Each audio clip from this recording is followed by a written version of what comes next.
अध्याय 701 महारत तकनीक दिव्य प्रकाश का वाल्स भाग 3। विजार्ड टेम्पल के पास वास्तव में इतना घातक कदम था। ये वास्तव में कुछ ऐसा नहीं था जिसकी उन्हें उम्मीद थी। यदि केवल बॉस ही उसका सामना कर रहा होता। हान यू इन शब्दों को कहे बिना नहीं रह सका। वो एक काला जादूगर था, इसलिए लॉन्ग हाओचेन के पास उसे पूरी तरह से दबाने के लिए लाइट डोमेन का देवता था और स्वाभाविक रूप से उसे कोई डर नहीं था। लेकिन कैरियर के बारे में क्या? आशा की मंद किरण में सबसे मजबूत निस्संदेह लॉन्ग हाओचेन था, जिसके बाद कैरियर था। अगर कैरियर अपना मैच हार जाते तो उनके लिए ये झटका काफी बड़ा होता। निश्चिंत रहें, कैरियर निश्चित रूप से ऐसा करेगा। लॉन्ग हाओचेन ने पहले ही किसी समय अपनी आंखें खोल ली थीं। कैरियर युद्ध की शुरुआत और उसके सामने आने वाले बड़े खतरे ने तुरंत उसका ध्यान आकर्षित किया। अभी कैरियर बिल्कुल घाटे में लग रहा था, लेकिन क्या वास्तव में ऐसा ही था? डार्क सॉवरेन के प्रकट होने के बाद उसने कोई विशेष आवाज नहीं निकाली। हवा में मडराते हुए वह हेल केज द्वारा अवरुद्ध कैरियर के सामने एक कदम रखते हुए पहुंचा। अपने हाथ में बड़ी तलवार उठाकर वह अचानक कैरियर की ओर झपटा। इस जादू को पूरा करने के बाद वू ने अपनी आंखें बंद कर ली। वह अंधेरे की उस वेदी पर क्रॉस लेग करके बैठ गया, जो उसका डोमेन था, जो उसके सभी अंधेरे तात्विक जादू की शक्ति को तेजी से बढ़ाने में सक्षम था, साथ ही साथ उसकी जादुई पुनर्प्राप्ति को भी बढ़ा रहा था। शायद इसकी महत्वपूर्ण सीमाओं के कारण इसे बहुत मजबूत डोमेन के रूप में नहीं गिना जा सकता है, लेकिन अगर कोई इसे युद्ध पर नियंत्रण करने की अनुमति देता है तो वह डोमेन पूरी तरह से अपनी क्षमता दिखाएगा। बड़ी तलवार के प्रहार का सामना करते हुए कैरियर का शरीर तुरंत और बिना किसी संकेत के गायब हो गया। वू ने लगभग तुरंत ही देखा कि गहरा बैंगनी त्रिकोण फिर से प्रकट हो गया। ऐसे ही उसका शरीर उस वेदी से गायब हो गया। जैसे ही उस वेदी पर सफेद निशान दिखाई दिए, वह तुरंत टुकड़े टुकड़े हो गई और अनगिनत बैंगनी रंग की काली हवा की धाराओं में बदल गई। कैरियर ठीक वहीं दिखाई दिया जहां वू था, वहीं तैरता हुआ। वू आश्चर्यचकित था, क्योंकि उसे पता नहीं था कि कैरियर अपने नर्क पिंजरे से कैसे बच निकली। वह जादू को रोकने वाला 9वां कदम था। इसके अलावा कैरियर ने वहां से हटने का जरा भी संकेत नहीं दिखाया था। वह कैसे जान सकता था कि 9वें चरण को पार करने के बाद कैरियर कितना मजबूत हो गया था? जैसे ही नरक पिंजरा प्रकट हुआ, उसने उसे उसी स्थान पर फंसाने के लिए डोपेलगैंगर तकनीक का उपयोग किया और साथ ही अदृश्यता का भी उपयोग किया। किसी और का हमशक्ल बहुत लंबे समय तक नहीं टिक सका और तुरंत जादूगर की तीव्र इंद्रियों के सामने आ जाएगा, इसलिए वे नर्क पिंजरे की नाकाबंदी से भी बच नहीं पाएंगे। लेकिन कैरियर वैसा नहीं था। संसार की पवित्र बेटी के रूप में उनमें शुद्धिकरण की शक्ति थी। सबसे अच्छे उपहारों वाली हत्यारी होने के नाते अगर वह प्रतिद्वंद्वी के अवरोध से बच निकलने में असमर्थ थी तो उसे ऐसा कहा जाना उचित नहीं होगा। हालांकि अपने हमशक्ल को स्थिर रखने की खातिर वह भागने के बाद आंख मूंद कर कार्य नहीं कर सकता था, अन्यथा वह तुरंत गायब हो जाता। केवल जब वू ने डार्क सॉवरेन को बुलाने पर हमला किया था, तभी कैरियर ने अचानक हमला शुरू कर दिया था। हालांकि वू के पास वास्तव में सटीक निर्णय था। उसने कैरियर के हमले से एक बार फिर बचने के लिए एक तकनीक के रूप में अपने टेलीपोर्टेशन का उपयोग किया। फिर भी उसकी पोशाक पसीने से टपक रही थी। यदि वह थोड़ा धीमा होता तो कैरियर का हमला उस पर पड़ता और इस प्रकार जीत हासिल होती। डार्क सॉवरेन को स्पष्ट रूप से एहसास हुआ कि कुछ गलत था और उसकी छाती से एक गहरे बैंगनी रंग की चमक फूट पड़ी। ये कैरियर पर नहीं, बल्कि वू पर निर्देशित था, जिसने अभी अभी उसके सामने टेलीपोर्ट किया था। उनकी चमकती आकृति वू अचानक डार्क सॉवरेन से निकलने वाली गहरे बैंगनी रंग की चमक में गायब हो गई, जिसका परिणाम चेन होंग्यू के पिछले प्रदर्शन के समान था। इस तरह जब तक कैरियर ने डार्क सॉवरेन को हरा नहीं दिया, उसके पास वू पर हमला करने का कोई रास्ता नहीं होगा। वू को लगा कि यही उसका एकमात्र समाधान है। सबसे इष्टतम स्थिति यह होगी कि डार्क सॉवरेन ने कैरियर पर हमला कर दिया, जबकि वह अपनी आध्यात्मिक ऊर्जा को पुनः प्राप्त कर रही थी। इस तरह पर्याप्त समय मिलने पर वह किसी अन्य अंधेरे शासक को भी बुला सकता था। लेकिन ये कुछ और संभव नहीं था। हालांकि वह डार्क सॉवरेन के साथ विलय करते समय उसे आदेश दे सकता था, लेकिन उस स्थिति में उसकी कोई भी आध्यात्मिक ऊर्जा पुनर्प्राप्त नहीं की जा सकती थी। उस डोमेन का उपयोग करने का तो जिक्र ही नहीं। अब उसकी जीत का एकमात्र मौका इस डार्क सॉवरेन का उपयोग करके कैरियर को हराना था। वू को डार्क सॉवरेन की क्षमताओं पर निश्चित विश्वास था। अकेले खेती में ही उनमें दूसरे दर्जे की ताकत थी। कल कैरियर के टावर ऑफ इटर्निटी ने वास्तव में उपस्थित सभी लोगों को आश्चर्यचकित कर दिया था, लेकिन आखिरकार वह एक आइटम था जो इस व्यक्तिगत प्रतियोगिता में निषिद्ध था। खाली हाथ वह कर सकता था, क्या एक हत्यारा वास्तव में पूरी तरह से सशस्त्र डार्क सॉवरेन के खिलाफ जीत सकता है? क्या आपने दौड़ना बंद कर दिया? कयियर के मुंह के कोनों पर एक ठंडी मुस्कान झलक रही थी। निस्संदेह वह जानता था कि इस यात्रा में उसका सबसे बड़ा प्रतिद्वंद्वी विजार्ड टेम्पल था, और वह विजार्ड टेम्पल के किसी जादूगर के प्रति दयालु भावना नहीं दिखाएगा। शुद्धिकरण प्रकाश से बनी मृत्यु देवता की दरांती को धीरे धीरे ऊपर उठाया गया। वह फिर से उड़ नहीं गया, बल्कि डार्क सॉवरेन के सामने दौड़ता हुआ आ गया। डेथ गॉड की दरांती उसके पीछे खींची गई। कयियर की आंखें सफेद हो गईं। उनका बिल्कुल ठंडा और सुंदर व्यवहार उभर कर सामने आया, जिसने उनके विशाल दरांती के साथ मिलकर एक शानदार और रहस्यमय दृश्य का निर्माण किया। हालांकि उनके प्रतिद्वंद्वी का प्रदर्शन भी काफी चकाचौंध था। इस दृश्य ने दर्शकों के पूर्ण बहुमत को अवचेतन रूप से कयियर में अपना विश्वास रखने पर मजबूर कर दिया। आखिरकार अंधेरे जीव मूल रूप से थे या भयावह है? कयियर की सुंदरता का तो जिक्र ही नहीं किया जा रहा, जिसमें अभी भी युवावस्था के निशान थे। डार्क सॉवरेन की आंखें बैंगनी चमक से चमक उठी। उसका दाहिना पैर जमीन पर जोर से थपथपा रहा था, क्योंकि उसने अपनी विशाल गहरे बैंगनी रंग की भारी तलवार को दोनों हाथों से पकड़ लिया था। इस डार्क सॉवरेन का सबसे भयानक पहलू इसकी सघन डार्क आध्यात्मिक ऊर्जा थी। वह बाहरी नहीं थी, बल्कि अपनी सेना से जुड़ी हुई थी, जिसने काफी विस्फोटक शक्ति हासिल कर ली थी। कयियर ने इसे टाला नहीं, न ही उसने किसी विशेष तकनीक का उपयोग किया, केवल अपने डेथ गॉड सिकल को पागलपन से नीचे झुकाया। उसका पूरा शरीर सफेद रोशनी से टिमटिमा रहा था, क्योंकि उसका प्रभावशाली आचरण अपने चरम पर पहुंच गया था। निरंकुश तख्ता पलट, वह डेस्पोटिक रिपोस्टे की एक विकसित क्षमता थी। अभी अभी कयियर का आंदोलन अवर्णनीय रूप से शक्तिशाली अत्याचारी शक्ति से भरा हुआ था। डिंग, एक झनकार के साथ कयियर के हाथों में मौजूद डेथ गॉड की दरांती टूट गई। आखिरकार वह वास्तविक मृत्यु देवता की हंसिया नहीं थी, केवल आध्यात्मिक ऊर्जा से बना एक संघनन था। अपराध और बचाव के मामले में यह दैवीय ग्रेट डेथ गॉड सिकल से नीचे था। लेकिन डार्क सॉवरेन भी ठीक नहीं था। कोई स्पष्ट रूप से देख सकता था कि दो विरोधियों के बीच संघर्ष के दौरान उसके शरीर से फैल रही बैंगनी काली आभा पूरी तरह से विकर्षित हो गई थी, मानो उसके शरीर से बाहर निकलने की कोशिश कर रही हो, जबकि उसकी हरकतें भी अजीब हो गई थीं। कयियर ने वास्तव में एक अटूट प्रदर्शन प्रदर्शित किया। अपने हाथ में एक और डेथ गॉड सिकल को समेटा। एक अनियंत्रित सफेद चमक हवा में चमक उठी, जिससे उसके प्रतिद्वंद्वी की भारी तलवार पर प्रहार की तेज विस्फोटक ध्वनि से कटने की आवाजें उठने लगीं। डार्क सॉवरेन ने दहाड़ लगाई, जिससे बैंगनी काले रंग की धुंध ऊपर उठने लगी और साथ ही उसका प्रभावशाली स्वरूप भी तेजी से बढ़ गया। जमीन के नीचे से बैंगनी काले बुलबुले फूटकर हवा में गुंथी अनगिनत बैंगनी काली किरणों में बदल गए। वह एक डोमेन था, डार्क सॉवरेन का डोमेन। हालांकि यहाँ कोई भी उसका नाम नहीं जानता था, वह निस्संदेह बड़े क्षेत्र के हमलों में विशेषज्ञता वाला डोमेन था। वे सभी काले बुलबुले मोह-वू से नहीं थे, बल्कि इस डार्क सॉवरेन से थे, 9वें चरण के दूसरे रैंक के अंधेरे का एक प्राणी, जिसका अपना डोमेन था। मोह-वू के अंधेरे के आह्वान आत्मा मंदिर से आने वाले आह्वान से भी अधिक भयानक थे। लेकिन जिस बात ने भीड़ को सबसे अधिक चकित कर दिया वह कयियर की अगली चाल का दृश्य था, जो पहले से ही डार्क सॉवरेन के सिर से लगभग 10 मीटर ऊपर थी। डार्क सॉवरेन डोमेन पहले ही फूट चुका था, और जबकि यह एक बड़े पैमाने पर हमला करने वाला डोमेन था, इसने हमले से बचने के लिए थोड़ी सी भी जगह नहीं दी। मोह-वू युग पहले से ही पूरी तरह से तैयार था। जबकि कयियर किसी और चीज का विरोध करने में असमर्थ था, उसने तुरंत हमले को रोक दिया। लेकिन एक अविस्मरणीय दृश्य सामने आया। बीच में तैर रहा हवा से कयियर ने प्रार्थनापूर्ण मुद्रा ली और सफेद चमक नीचे की ओर फैलती हुई पंखुड़ियों में बदल गई। एक चमत्कारी दृश्य घटित हुआ। इन सफेद रोशनी के संपर्क में आने पर डार्क सॉवरेन के डोमेन से आने वाली बैंगनी काली चमक तुरंत शून्य में बिखर गई। जैसे जैसे वे सफेद पंखुड़ियां बढ़ती गईं, गहरे बैंगनी रंग की रोशनी कम होती गई, जैसे कि असीमित अंधेरे के बीच अचानक फूल उगाए हों जो सार्वभौमिक आशा लेकर आए हों।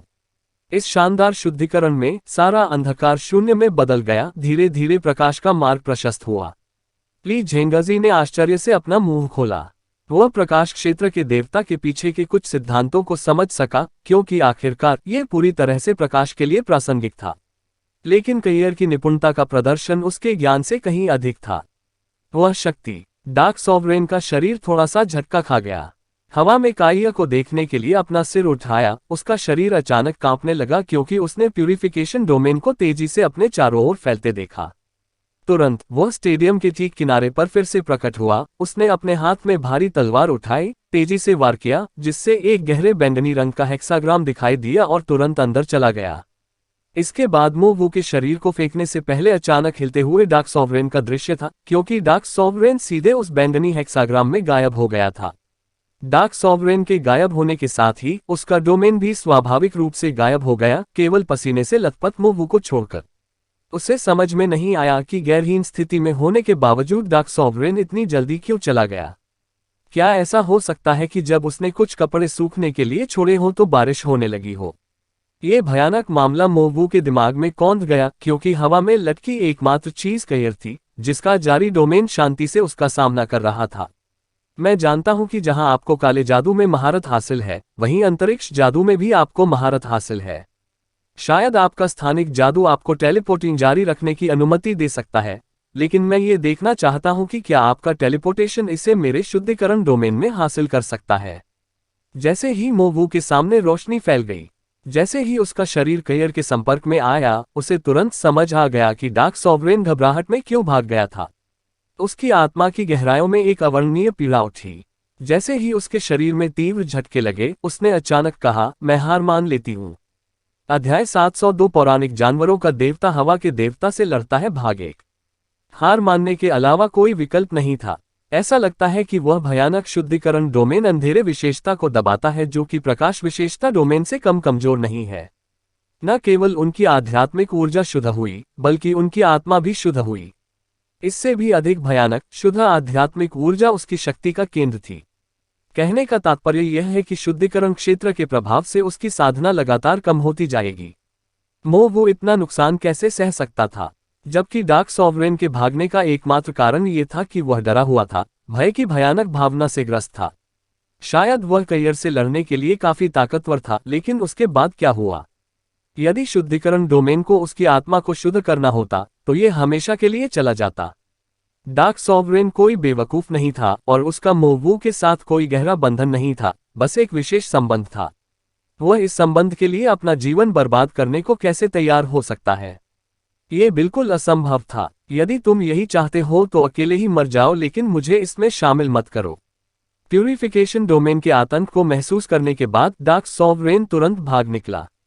कयर धीरे धीरे आकाश से उतरी, शुद्धिकरण डोमेन बनाने के लिए अपनी पंखुड़ियों को वापस ले लिया और मो वू पर एक नजर डालने के बाद मैदान से बाहर चली गई। दरअसल इस डिम ग्लिमर ऑफ होप व्यक्तिगत प्रतियोगिता में सबसे अधिक नुकसान कयर को हुआ। हालांकि उसके पास कोई शुद्धिकरण डोमेन नहीं था, लेकिन उसकी असली लड़ाई की ताकत ज्यादातर डेथ गॉड सिकल में थी, जिसे वह बचपन से ही विकसित कर रहा था। अपने हाथों में असली हथियार के बिना उसके पास 7 डेथ गॉड आर्ट्स को चलाने का कोई रास्ता नहीं था। इसके अलावा युद्ध के समय में डेथ गॉड की सिकल बाहर आने के लिए संघर्ष कर रही होगी, इसलिए न केवल कयर इसका उपयोग नहीं कर सकती थी, बल्कि उसे अपना कुछ ध्यान इसे दबाने में भी लगाना पड़ा। इसलिए कयर के लिए इस व्यक्तिगत प्रतियोगिता में अपनी आधी ताकत ले जाना पहले से ही बहुत अच्छा होगा, और उसकी भयानक विस्फोटक शक्ति को किसी भी तरह से प्रदर्शित नहीं किया जा सकेगा। आशा की मंद किरण की श्रेणी में चौथी पार्टी नियुक्त की गई। वे पहले ही 1/3 पद भर चुके थे और उसके ऊपर उनके पास एक व्यक्ति था जिसे अभी भाग लेना था।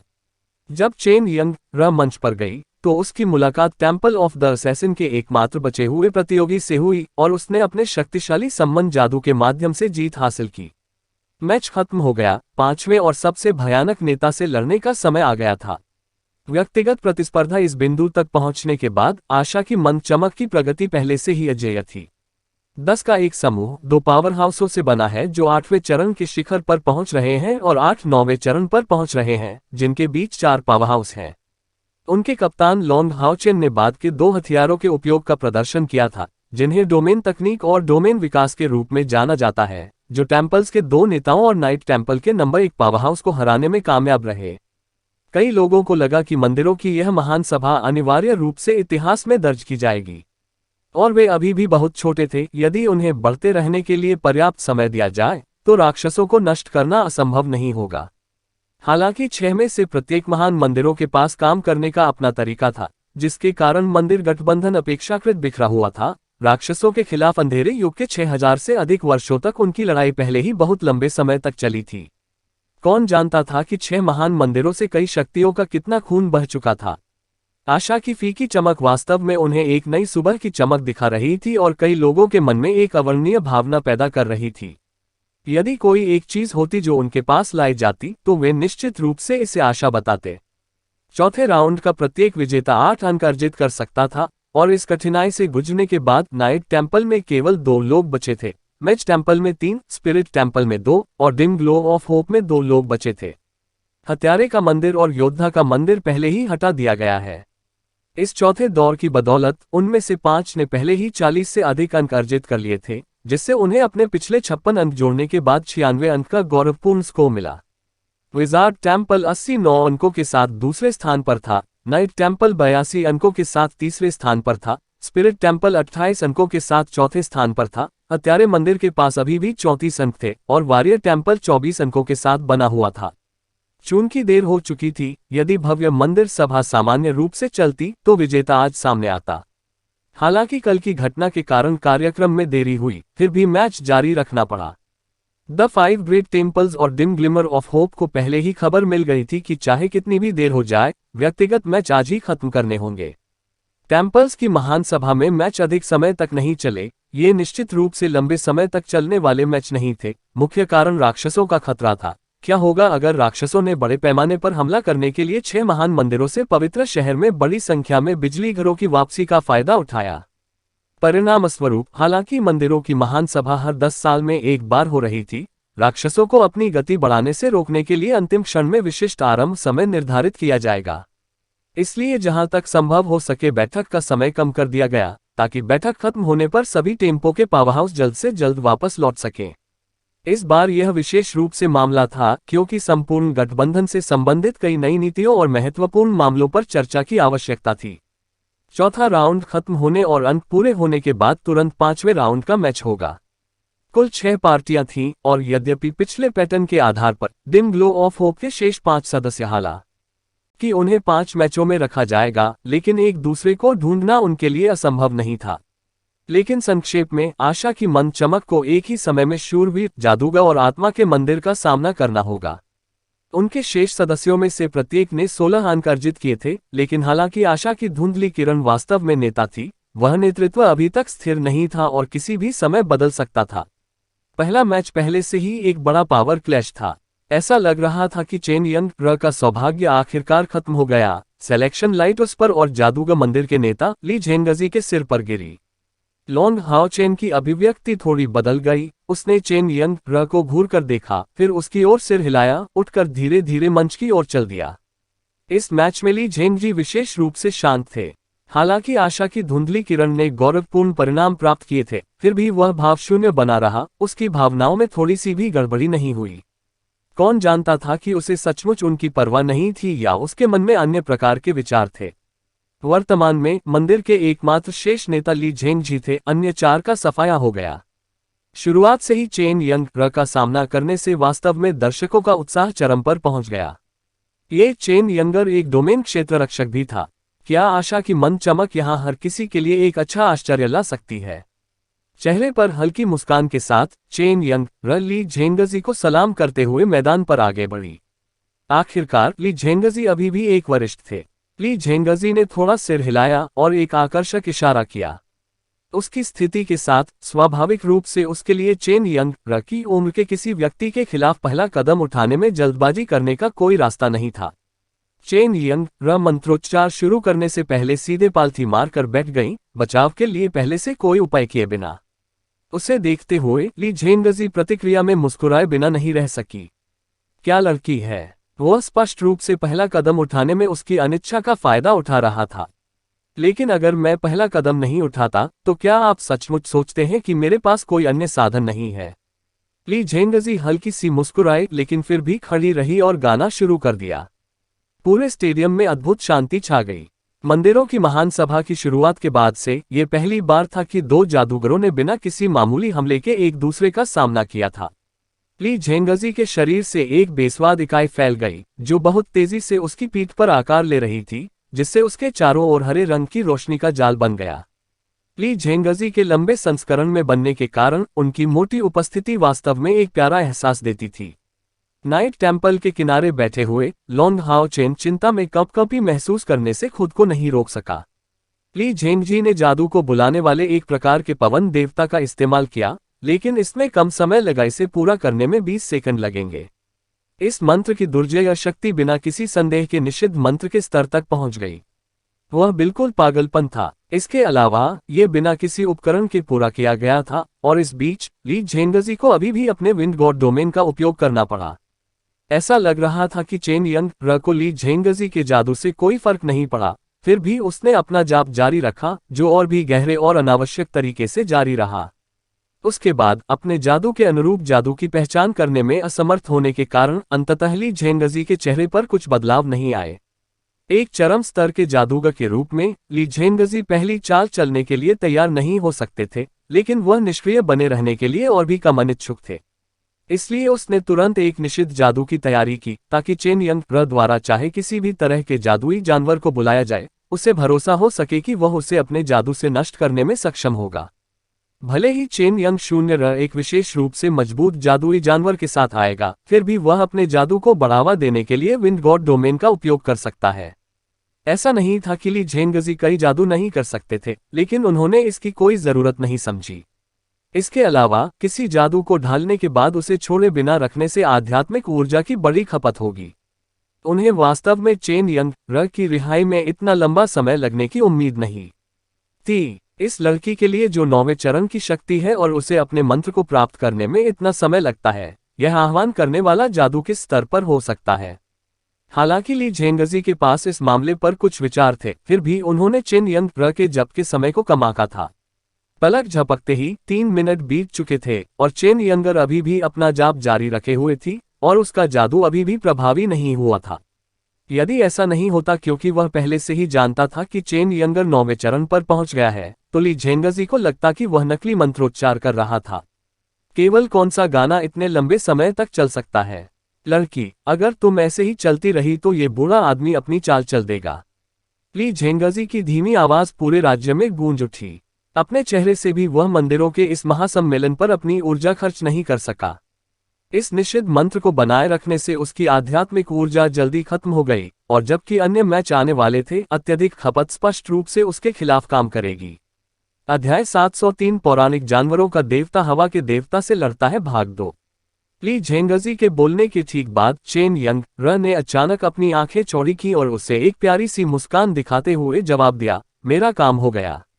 ऐसा कहते हुए चेन यंग र ने अपना हाथ उठाया और अपनी उंगली फैलाए अपनी हथेलियों को आगे की ओर इशारा किया, जैसे कि कुछ छोड़ रही हो। तुरंत असंख्य जानवरों की दहाड़ें सुनामी की तरह उसके शरीर से बाहर आने लगी, लेकिन इसके अलावा इसके साथ चेन यंग र की पीठ के पीछे से अनगिनत जादुई जानवरों की छवियां भी बाहर आने लगीं। क्या यूं कोई डोमेन नहीं? लेकिन किसी डोमेन को इतने लंबे गाने की आवश्यकता कैसे हो सकती है? ली झेंगजी ने एक नज़र में एक शक्तिशाली सममनर डोमेन को पहचान लिया। क्या वह वही बीस्ट एम्परर डोमेन हो सकता है जो उसके दादाजी का था?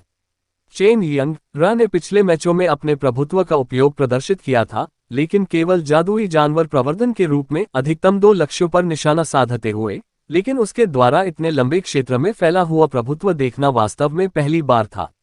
अगले ही पल ली झेंगजी पर उन सवालों की बौछार होने के बाद उसकी नज़र बदल गई। चेन यंग र की पीठ के पीछे प्रकाश के द्वार बहुत व्यवस्थित ढंग से दिखाई दिए। इन्हें देखकर सबसे ज्यादा आश्चर्य कोई और नहीं बल्कि उनका अपना स्पिरिट टेम्पल ही हुआ। यहां तक कि स्पिरिट टेम्पल के नेता चेन होंग्यू भी इस दृश्य को देखकर आश्चर्यचकित रह गए। उन्होंने कभी नहीं सोचा था कि उनकी अपनी पोती ऐसा जादू कर पाएगी। वह इस बात से भी भ्रमित था कि चेन यंगर इतने लंबे समय तक जप क्यों कर रहा था। इतने वर्षों तक आत्मा मंदिर के नियंत्रण में रहने के बाद भी उसे अपने आत्मा मंदिर से इतने लंबे मंत्रोच्चार की कोई याद नहीं थी। यहां तक कि 9वें चरण के जादुई जानवरों को बुलाने में भी उतना समय नहीं लगेगा। अन्यथा युद्ध के मैदान में एक सम्मानकर्ता को 3 मिनट के अंतराल में लगभग 100 बार मरने का समय मिलता था। अभी अभी चेन होंग्यू को सचमुच उसकी ही पोती ने कुचल दिया था, और यही बात उपस्थित प्रत्येक सम्मानकर्ता के लिए भी लागू हुई, जिसने कभी भी यह उम्मीद नहीं की थी कि एक भी सम्मानकर्ता इतनी चरम शक्ति प्रदर्शित करने में सक्षम होगा।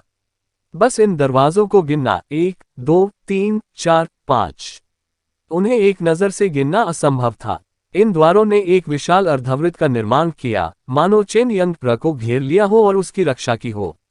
उन गर्जनाओं के बीच सभी दरवाजे एक ही समय में खुल गए, जिससे जादुई जानवर एक के बाद एक अंदर से बाहर आ गए।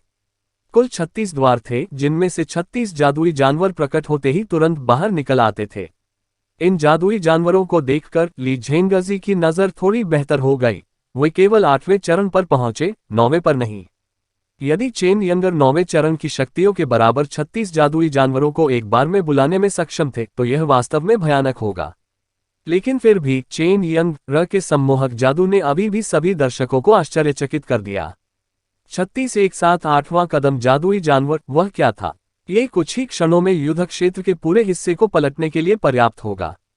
तो आशा की मंद किरण का सबसे शक्तिशाली सदस्य ये सम्मान करता था। डिम ग्लिमर ऑफ होप के अन्य सदस्यों के अपने अपने निष्कर्ष थे कि क्या चेन ग र सबसे शक्तिशाली थी, लेकिन एक बात निश्चित थी, वह लॉन्ग हाओचेन और कै र की तरह ही भगवान द्वारा चुनी गई थी। भले ही उसने इन वर्षों में लॉन्ग हाओचेन और कैयर जितना नहीं कमाया हो, किसी भी तरह से नहीं मोट कम था। उसकी आंखों के सामने इस आह्वान ने उसकी सारी आध्यात्मिक ऊर्जा खत्म कर दी थी। लेकिन क्या होता अगर उसके पास पवित्र आत्मा का वस्त्र होता? क्या गायन का समय इतना भी लंबा होगा? और यही बात उनकी आध्यात्मिक ऊर्जा के लिए भी लागू हुई। यहां तक कि लॉन्ग हाओचेन को भी चेन यंग र की असली ताकत की स्पष्ट समझ नहीं थी। अभी कहा जा सकता है कि आशा की धुंधली किरण में पहले से ही 3 मुख्य सदस्य हैं, उनमें से एक चेन यंग र है। पिछले मैच में चेन यंग र ने बहुत संयम बरता था, लेकिन ली झेंगजी का सामना करते समय वह अंततः पूरी ताकत से सामने आई। एक दिन पहले लौटने के बाद डिम ग्लिमर ऑफ होप के सदस्य एक साधारण बैठक के लिए सहमत हुए, क्योंकि उन्हें आज ली झेंगजी से मिलना निश्चित था। लेकिन उन्हें इससे कैसे निपटना चाहिए?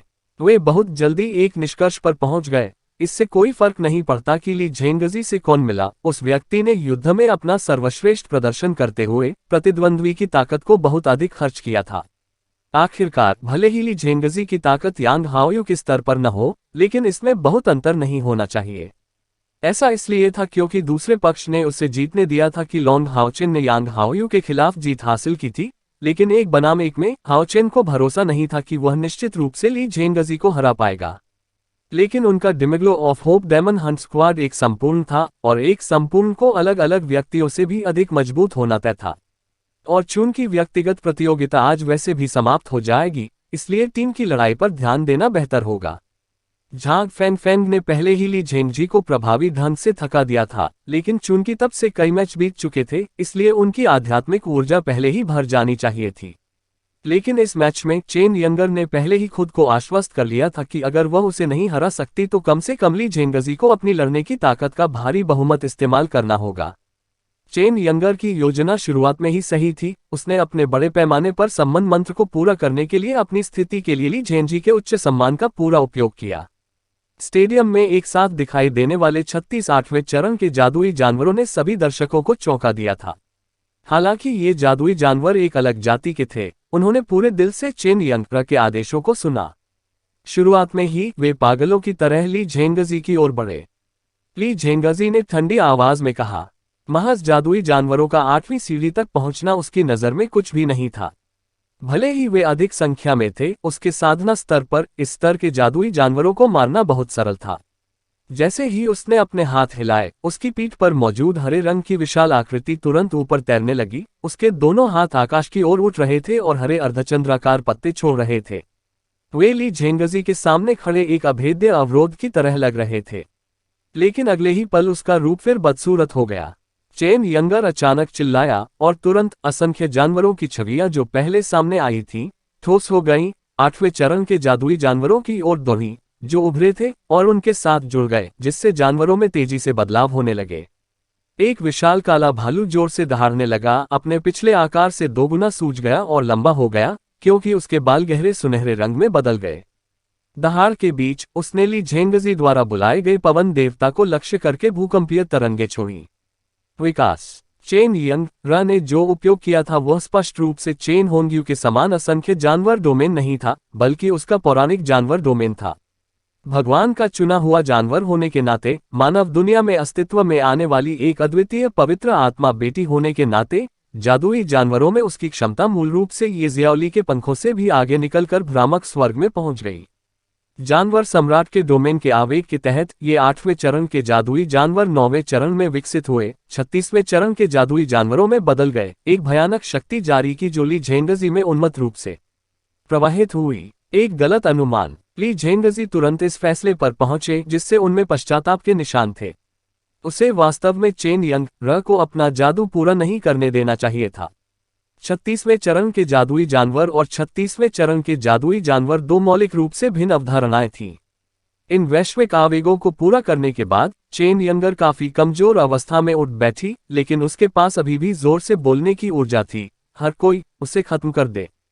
36वां 9वां चरण जादुई जानवरों का एक ही प्रतिद्वंद्वी पर हमला करना वास्तव में एक शानदार दृश्य था। पवन देवता के हाथों में अर्धचंद्राकार ब्लेड की जोड़ी 9वें चरण के जादुई जानवरों के हमले को रोकने में कामयाब रही, लेकिन फिर वे अस्थिर होने लगे। 9वां चरण मानव खेती के आधार पर मूल्यांकन होगा, लेकिन जादुई जानवरों के ग्रेड के संदर्भ में ये जादुई जानवर 10वें चरण पर होंगे। हो सकता है कि वे 4 हेडेड मेडुसा या डिवाइन यूनिकॉर्न जितने मजबूत न हों, लेकिन 10वें चरण के जादुई जानवरों के रूप में वे फिर भी जादुई जानवरों के चरम पर पहुंच गए। सीधे शब्दों में कहें तो अभी ऐसा लग रहा था जैसे ली झेंगजी पर पूरी गोल्ड फाउंडेशन नाइट रेजिमेंट द्वारा हमला किया गया था। उस लाइनअप से निपटना आसान बात नहीं लगती थी। चीजों को आसानी से लेने की हिम्मत न करते हुए ली झेंजी ने तुरंत विंड गॉड डोमेन जारी कर दिया। इन 36वें चरण के जादुई जानवरों को अपनी पूरी शक्ति दिखाने की हिम्मत नहीं की। यदि यह वास्तव में ऐसा होता तो उसके अलावा दानव देवता सम्राट को भी स्थिति समस्याग्रस्त लगती। अभी अभी ली झेंगजी पूरी तरह से टूट गई। का जोरदार प्रदर्शन शक्ति तुरंत बढ़ गई, जैसे एक भयानक तूफान तुरंत 36वें चरण के सभी जादुई जानवरों पर हावी हो गया। तुरंत ही तूफान के प्रभाव के कारण जानवरों के हमले धीमे हो गए। यह कोई साधारण डोमेन नहीं था। इतने सारे 9वें चरण के जादुई जानवरों को नियंत्रित करने के लिए ये केवल एक महारत तकनीक हो सकती है। सुरक्षा की खातिर और इस मैच में जीत सुनिश्चित करने के लिए ली झेंगजी के पास अपनी निपुण तकनीक का उपयोग करने के अलावा कोई विकल्प नहीं था। वह भयानक तूफान पूरी तरह से गहरे हरे रंग का था। वह जहां भी गुजरा उसका सामना करने वाले हर जादुई जानवर को उन्मादी ढंग से काट दिया गया। यदि ये 8वें चरण के जादुई जानवर होते तो उनके शरीर निश्चित रूप से इस स्तर के हमलों के तहत कुचल दिए जाते। लेकिन 9वें चरण के जादुई जानवर समान नहीं थे। उनकी रक्षात्मक शक्ति 8वें चरण की तुलना में अधिक मजबूत थी, इसलिए उनके लिए तत्काल कोई खतरा नहीं था।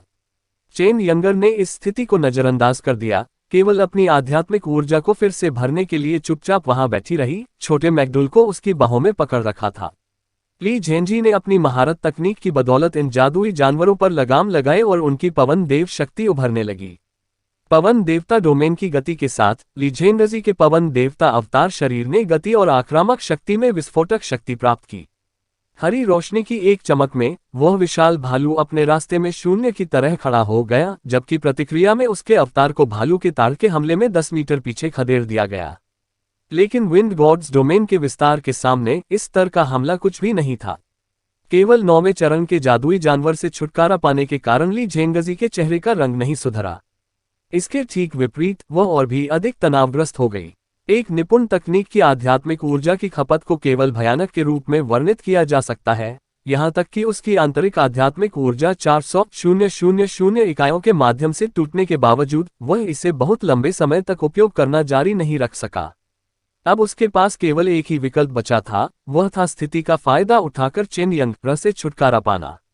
इस प्रकार ये जादुई जानवर नियंत्रण से बाहर हो जाएंगे, जिससे उनकी स्थिति में बेहतर परिणाम आएगा। अध्याय 704 पौराणिक जानवरों का देवता हवा के देवता से लड़ता है भाग 3। लेकिन चेन यंग को मारा नहीं जा सका, क्योंकि मंदिरों की यह भव्य सभा जीवन और मृत्यु की लड़ाई नहीं थी। इसलिए कुछ हद तक चेन यंग नियमों का सही उपयोग कर रहा था। इसलिए वह वास्तव में चेन यंग पर हमला नहीं कर सका, क्योंकि एक संबंधकर्ता का शरीर सबसे कमजोर था, जिससे ली झेंगजी को वास्तव में ऐसी प्रतिभा को लापरवाही से मारने का डर था। लेकिन जब तक चेन यंग मारा नहीं जाता, ये जादुई जानवर नियंत्रण से बाहर नहीं होंगे। यदि वे उसे घेरते रहे, भले ही उसने उनमें से अधिकांश से छुटकारा पा लिया हो, यदि संभव हो तो इसमें बहुत अधिक समय लगेगा। इसके अलावा बुलाने का मंत्र समाप्त हो गया, प्रकाश के ये 36 द्वार बंद हो गए और गायब हो गए। लेकिन ये जादुई जानवर अपने मूल निवास स्थान पर तब तक नहीं लौटेंगे जब तक चेन यंगर ऐसा नहीं करते। शामिल नतीजतन उन्हें मारना ही इस लड़ाई को समाप्त करने का एकमात्र तरीका था। इस सटीक निष्कर्ष पर पहुंचने के बाद ली झेंगजी ने और कोई हिचकिचाहट नहीं दिखाई। उसके सामने हाथ पार करते हुए उसकी आंखों से प्रकाश की दो हरी तरंगें चमक उठी। ली झेंगजी से एक उन्मत्त लड़ाई का इरादा बढ़ गया। लाइट डोमेन के देवता से प्राप्त डोमेन तकनीक के तूफान अचानक धीमा हो गए। बुलाए गए पवन देवता का शरीर ली झेंगजी की ओर वापस चला गया और उसने अप्रत्याशित रूप से सिकुड़ने से पहले उसे अंदर लपेट लिया और ली झेंगजी के शरीर के अंदर अपना रास्ता बना लिया। अभी ली झेंगजी का शरीर पूरी तरह से चमकदार हरे रंग का था। उसके दाहिने हाथ से हवा का एक हथेली के आकार का ब्लेड निकला जो अस्थिर और स्पष्ट रूप से हरे रंग की हवा से बना हुआ दिखाई दे रहा था।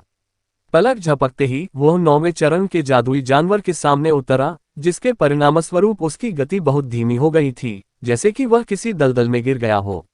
लेकिन फिर भी हवा का एक झोंका 9वें कदम के जादुई जानवर को गुदगुदी के अलावा और क्या कर सकता है। लेकिन अगले ही पल में ली झेंगजी ने अपनी दूसरी मास्टरी तकनीक की शक्ति प्रदर्शित की। हल्की सी आवाज के साथ वह हरी हवा का झोंका 9वें चरण के जादुई जानवर के शरीर में तेजी से घुस गया और 1 सेकंड बाद आखिरी वाला हरा हो गया। उसकी आंखें उसी रंग की चमक रही थीं और अचानक हरे रंग में टूट गईं। टुकड़े बिना निकले भी कोई भी मांस इन हवा के झोंकों के बीच में ही गायब हो जाता है। यानी चेन यंग आश्चर्यचकित थी क्योंकि उसे बिल्कुल भी समझ नहीं आया कि ली झेंगजी ने क्या किया। जब वह इतनी चकित थी, ली झेंगजी के हाथ एक के बाद एक बाहर निकले और पहले की तरह ही हवा के झोंके छोड़े। परिणाम समान था। जहां भी हवा के ये झोंके गुजरे, 9वें चरण का कोई भी जादुई जानवर हमले का सामना नहीं कर सका। वे सभी ठंडी हवा में बुझ गए और पीछे कोई शव नहीं बचा। लॉन्ग हाओचेन की आंखों में नजर बेहद भारी थी, जो धीरे धीरे ली झेंगजी की दूसरी मास्टरी तकनीक के पीछे के कुछ रहस्यों को समझ रही थी। हवा का असली सार। उसने पहले ही हवा का असली सार समझ लिया था। हवा का असली सार क्या था? यही आजादी है। हवा में स्वतंत्रता को शिखर तक ले जाकर प्रदर्शित करके इस दूसरी महारत तकनीक का निर्माण किया गया। ठीक है, ली झेंगजी द्वारा उपयोग की जाने वाली इस दूसरी मास्टरी तकनीक को फ्रीडम कहा जाता था। 29वें चरण से अधिक जादुई जानवर इस स्वतंत्रता में विलुप्त हो गए और जब अंतिम क्षीण हो गया तो ली झेंगजी का शरीर हिल गया, लेकिन उसकी आंखों में भाव अभी भी बहुत गंभीर था। एक अत्याचारी दहाड़ छोड़ते हुए चेन यंग की छाती पर बैठा मैकडुल पलक झपकते ही लंबा होकर बाहर कूद गया। जैसे ही वह जमीन पर गिरा, कई लोगों की निगाहें अवचेतन रूप से चेन होंग्यू की ओर मुड़ गईं। ऐसा इसलिए है क्योंकि मैकडुल हाल ही में चेन होंग्यू के अनुबंधित जानवर 4 सिर वाले चिमेरा में बदल गया था।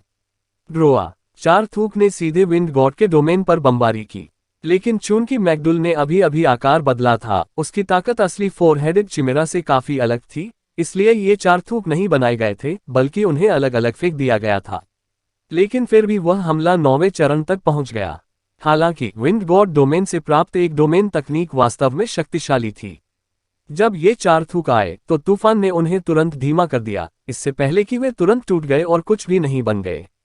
अपना हाथ उठाते हुए ली झेंगजी ने अपनी हथेली में एक और पवन ब्लेड बनाया और शांति से चेन यंगर से कहा, मैं आपके अनुबंधित जानवर की मृत्यु का कारण नहीं बनना चाहता, बस हार मान लेना। ली झेंगजी की आंखों में ठंडी झलक देखकर चेन यंग धीरे से उठे और फुसफुसाए, अगर उपकरण की अनुमति होती तो जरूरी नहीं कि आप मेरे खिलाफ जीत हासिल कर पाते।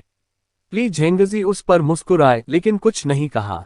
एक वरिष्ठ होने के नाते मैं यह नहीं कह सकता कि उनके उपकरण उनसे कमतर नहीं है।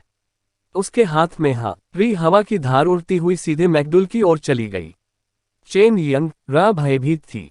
इतने सारे 9वें चरण के जादुई जानवरों को इन नियमित रूप से दिखने वाली पवन ब्लेडों द्वारा मार दिए जाने के बाद उसने वास्तव में मैकडुल के जीवन के साथ जुआ खेलने की हिम्मत नहीं की और जल्दी से चिल्लाया, मैं हार मान लेती हूँ। हवा का झोंका हवा में बिखर गया। ली झेंगजी का क्षेत्र तुरंत गायब हो गया, जिससे वह स्पष्ट रूप से पीला पड़ गया, हालांकि उसके कदम अभी भी स्थिर थे। चेन यंग थके हुए होकर अपने साथियों के पक्ष में लौट आई और उनकी लड़ाई के परिणामों से प्रतिबिंबित और स्पष्ट रूप से असंतुष्ट थी। बॉस, क्या आपको लगता है कि मेरी सर्वश्रेष्ठ टीम के साथ मेरी जीत की बेहतर संभावना हो सकती है?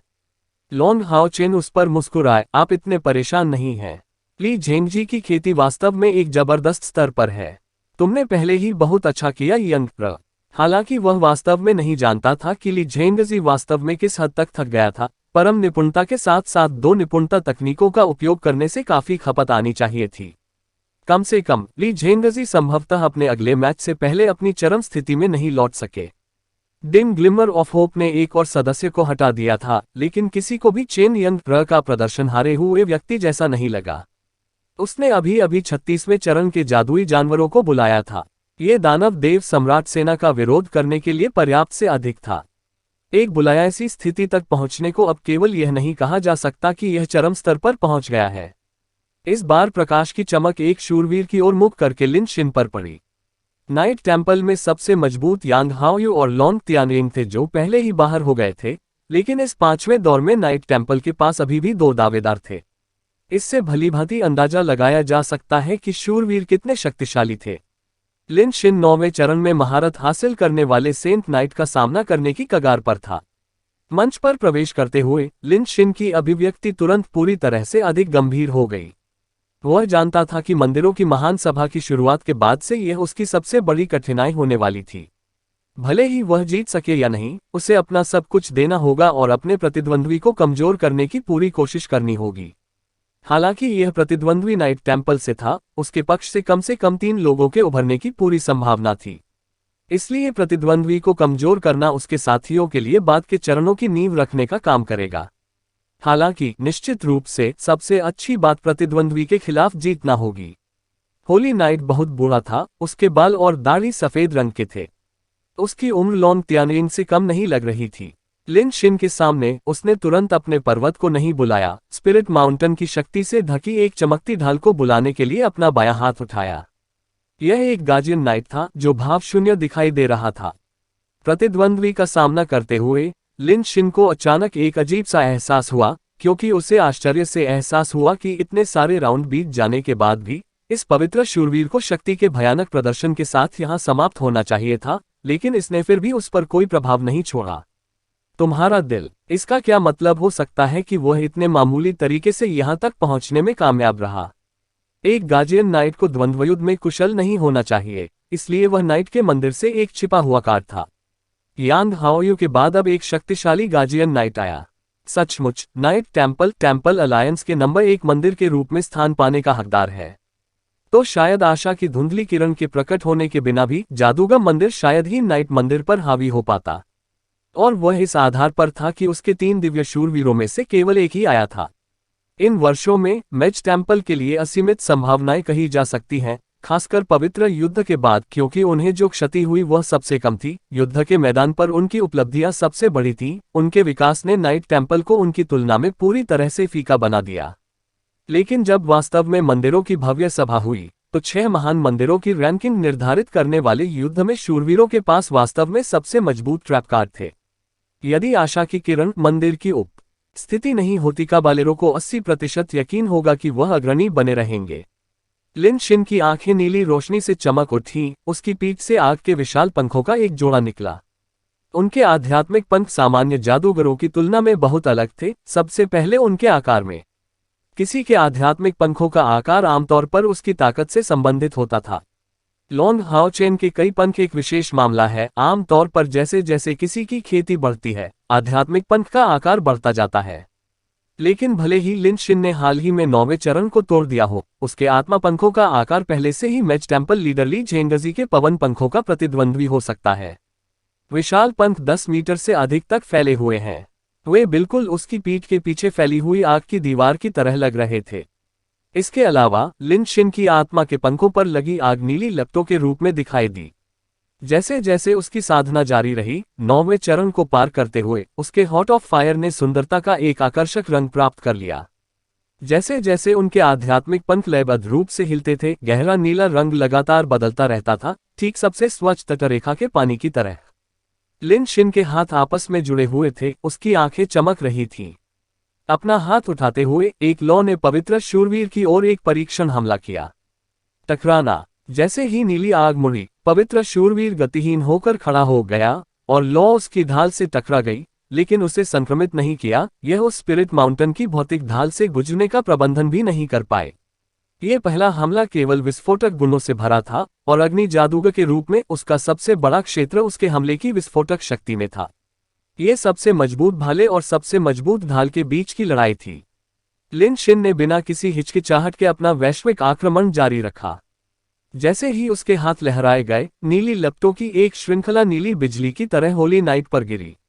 अध्याय 705 बुद्धिमान खूनी युद्ध की देवी भाग 1। होली नाइट के बाएं पैर को थोड़ा आगे बढ़ाया गया। आधा कदम उठाते हुए उसने लिन शिन को हमला करने की अनुमति दी, प्रत्येक फ्लेम हॉट फ्लेम को रोकने के लिए ढाल को तेजी से ऊपर और नीचे किया। वास्तव में हॉट ऑफ फायर के सभी मौजूदा हमले स्पिरिट माउंटेन के एकीकरण स्तर तक पहुंच गए, लेकिन फिर भी इससे उसे कोई नुकसान नहीं हुआ। इसका मतलब केवल ये हो सकता है कि इस पवित्र शूरवीर के पास निस्संदेह अपनी रक्षा में अद्वितीय उपलब्धियां थीं। कोई पवित्र शूरवीर के पैरों के नीचे एक अगोचर सुनहरा प्रभामंडल देख सकता है, जो उसके शरीर के चारों ओर घूमता है और लयबद्ध आंदोलनों के साथ 5 मीटर की सीमा में फैलता है। सुनहरे प्रभामंडल का रंग हर पल उसके पैरों के नीचे फैलता हुआ हल्का हल्का बदलता रहता था। पर्याप्त ध्यान दिए बिना कोई भी उस पर ध्यान नहीं देगा, लेकिन वह एक विशेष सुनहरे रंग का प्रकार था, एक संकर और सुनहरा बहुरंगा। एक डोमेन, वह एक पवित्र शूरवीर का क्षेत्र था, हालांकि यह निश्चित रूप से कम महत्वपूर्ण था।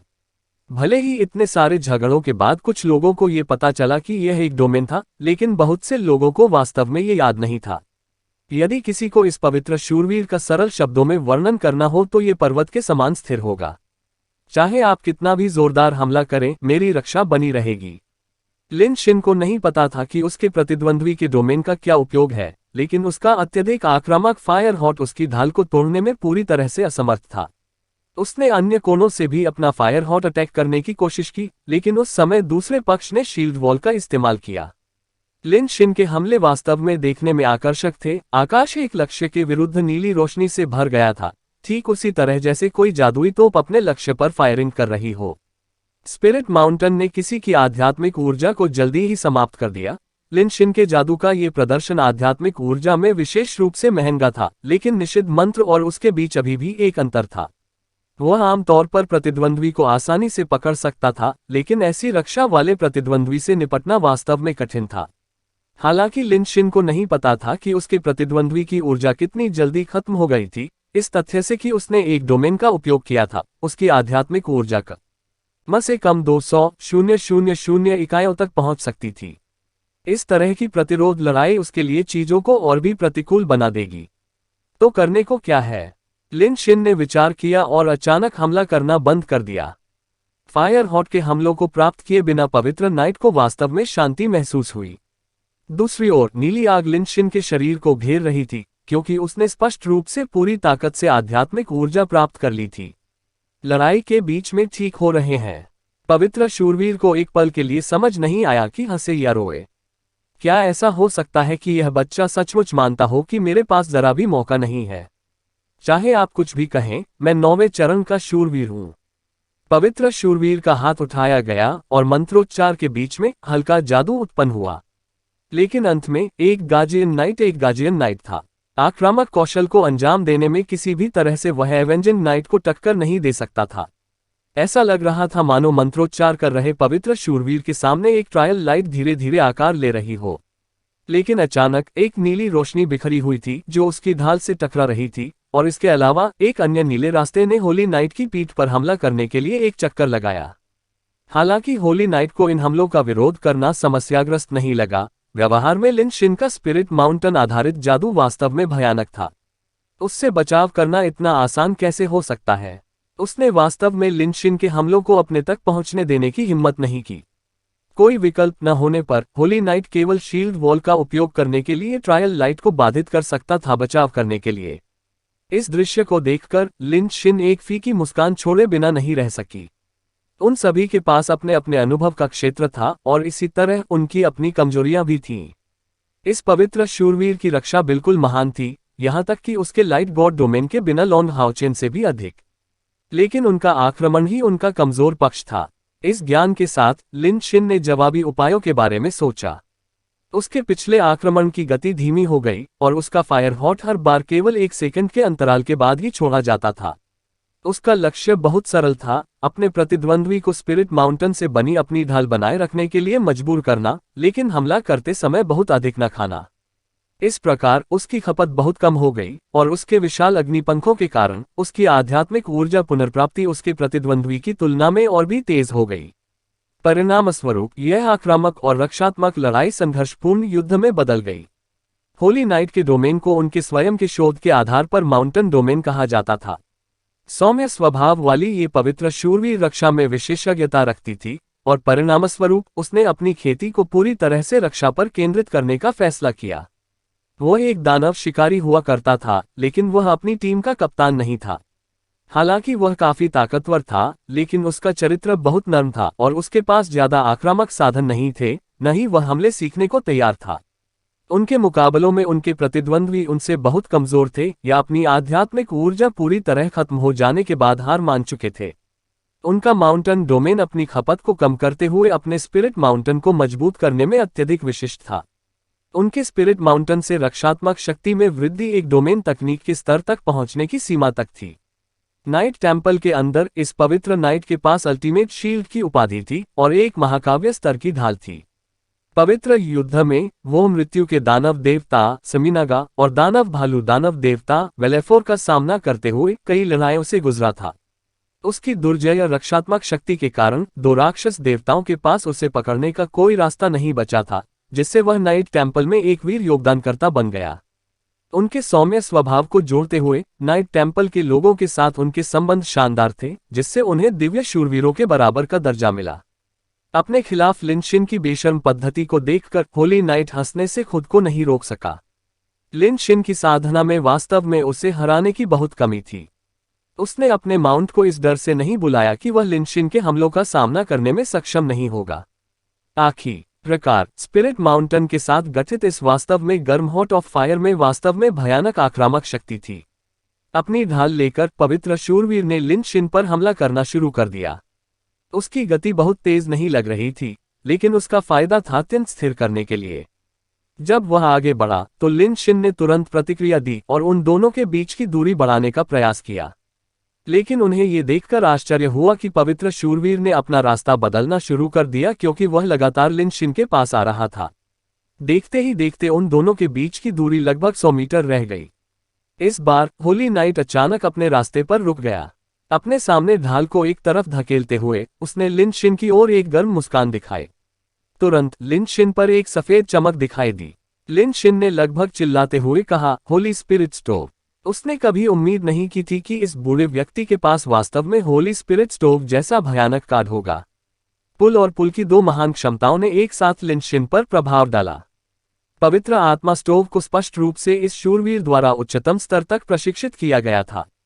इतनी शक्तिशाली रक्षा के लिए उसके पास पवित्र आत्मा स्टोव जैसा उपकरण कैसे नहीं हो सकता था। केवल अपने स्पिरिट माउंटेन के साथ होली स्पिरिट स्टोव के साथ ही वह युद्ध के मैदान में सबसे बड़ा बचाव बन सकता था। खेती में लिन शिन होली नाइट का मुकाबला नहीं कर सकता था। उसे थोड़ा थोड़ा करके खींचा जा रहा था। भले ही होली नाइट नजदीकी लड़ाई में विशेषज्ञ नहीं था, लेकिन वह कोई ऐसा व्यक्ति नहीं था जिसका सामना कोई जादूगर सीधे टकराव में कर सके। होली स्पिरिट स्टोव का लक्ष्य वास्तव में नजदीकी मुकाबले में उसे तुरंत हराना नहीं था, बल्कि उसे अपनी ताकत का इस्तेमाल करने से रोकना था। यही उस मुस्कुराहट का कारण था जो पवित्र शूरवीर ने लिन शिन पर प्रदर्शित की थी। आना इतनी दूरी तक पहुंचने के बाद लिन शिन को पहले से ही पता था कि उसके पास आगे जीत हासिल करने का कोई रास्ता नहीं है। इस क्षण में उसके अंदर एक भयानक भावना भर गई।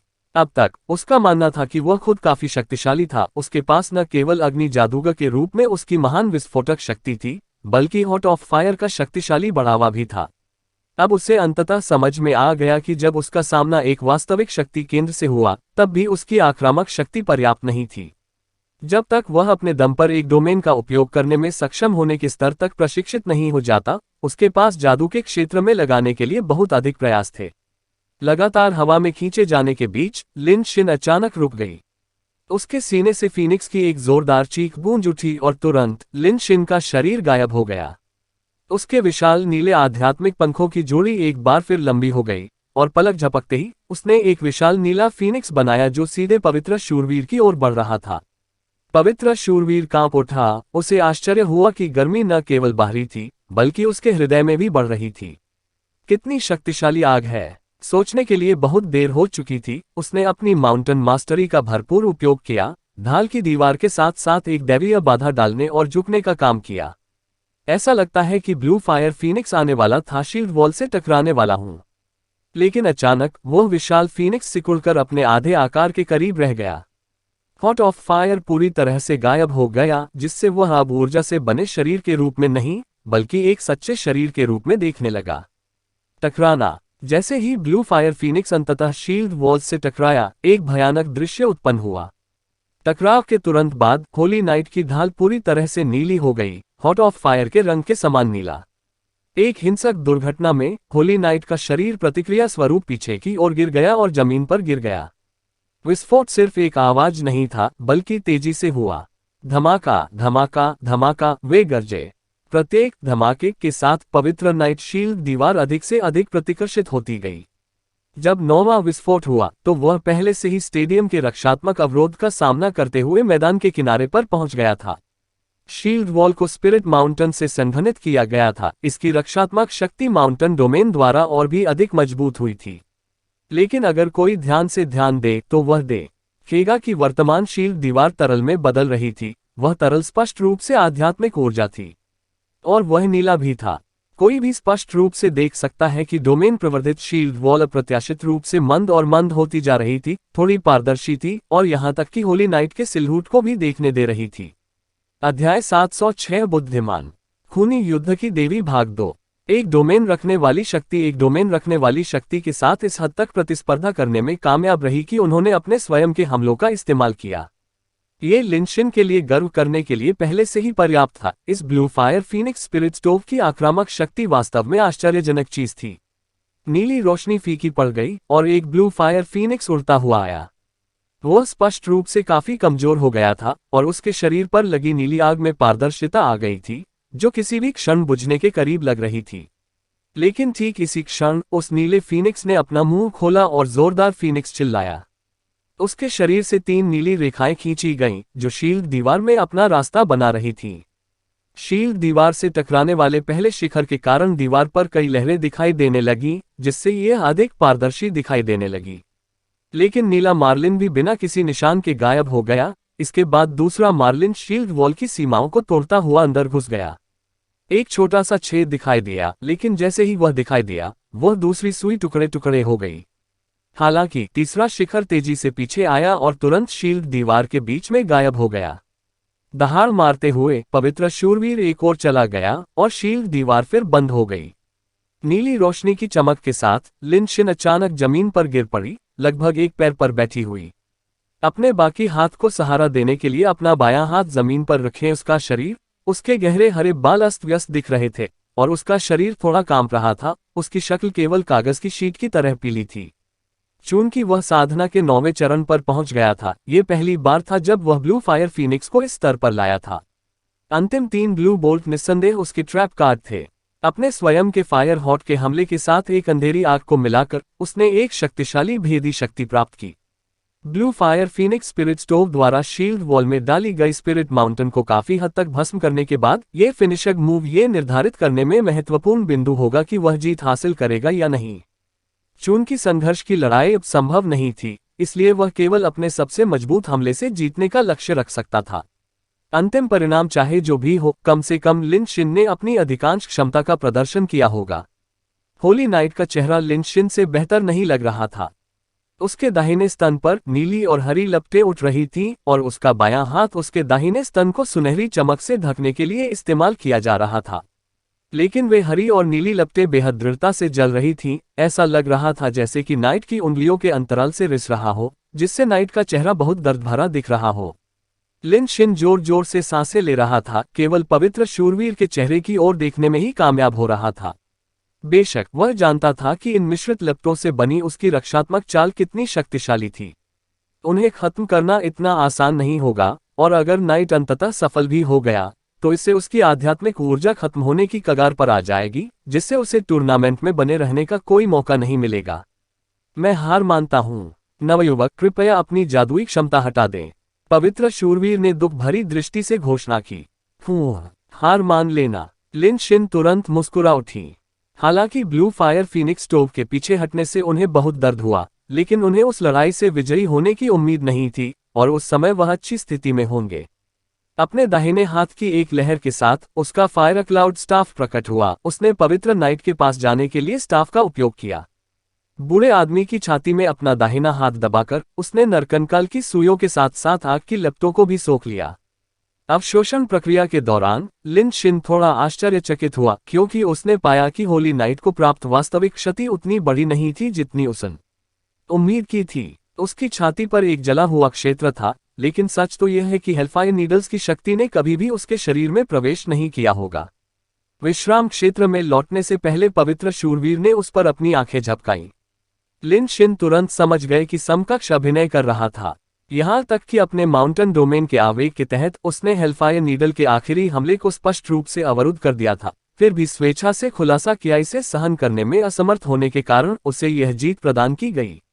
जब लिन शिन फायर क्लाउड स्टाफ के सहयोग से कमरे में लौटा तो उस होली नाइट को थोड़ा सिर हिलाते हुए देखा गया। उसके चेहरे पर एक प्रशंसात्मक भाव था। बूढ़े शूरवीर ने एक फीकी मुस्कान प्रकट की, फिर अपनी आध्यात्मिक ऊर्जा को पुनः प्राप्त करने के लिए अपनी आंखें बंद कर लीं। लिन शिन अपने पद पर बैठी अनजाने में लॉन्ग हाओ चेन को देख रही थी, जो उसे देखकर मुस्कुराया लेकिन कुछ नहीं कहा, केवल ये संकेत दिया कि उसे अपनी आध्यात्मिक ऊर्जा पुनर्प्राप्ति में तेजी लानी चाहिए।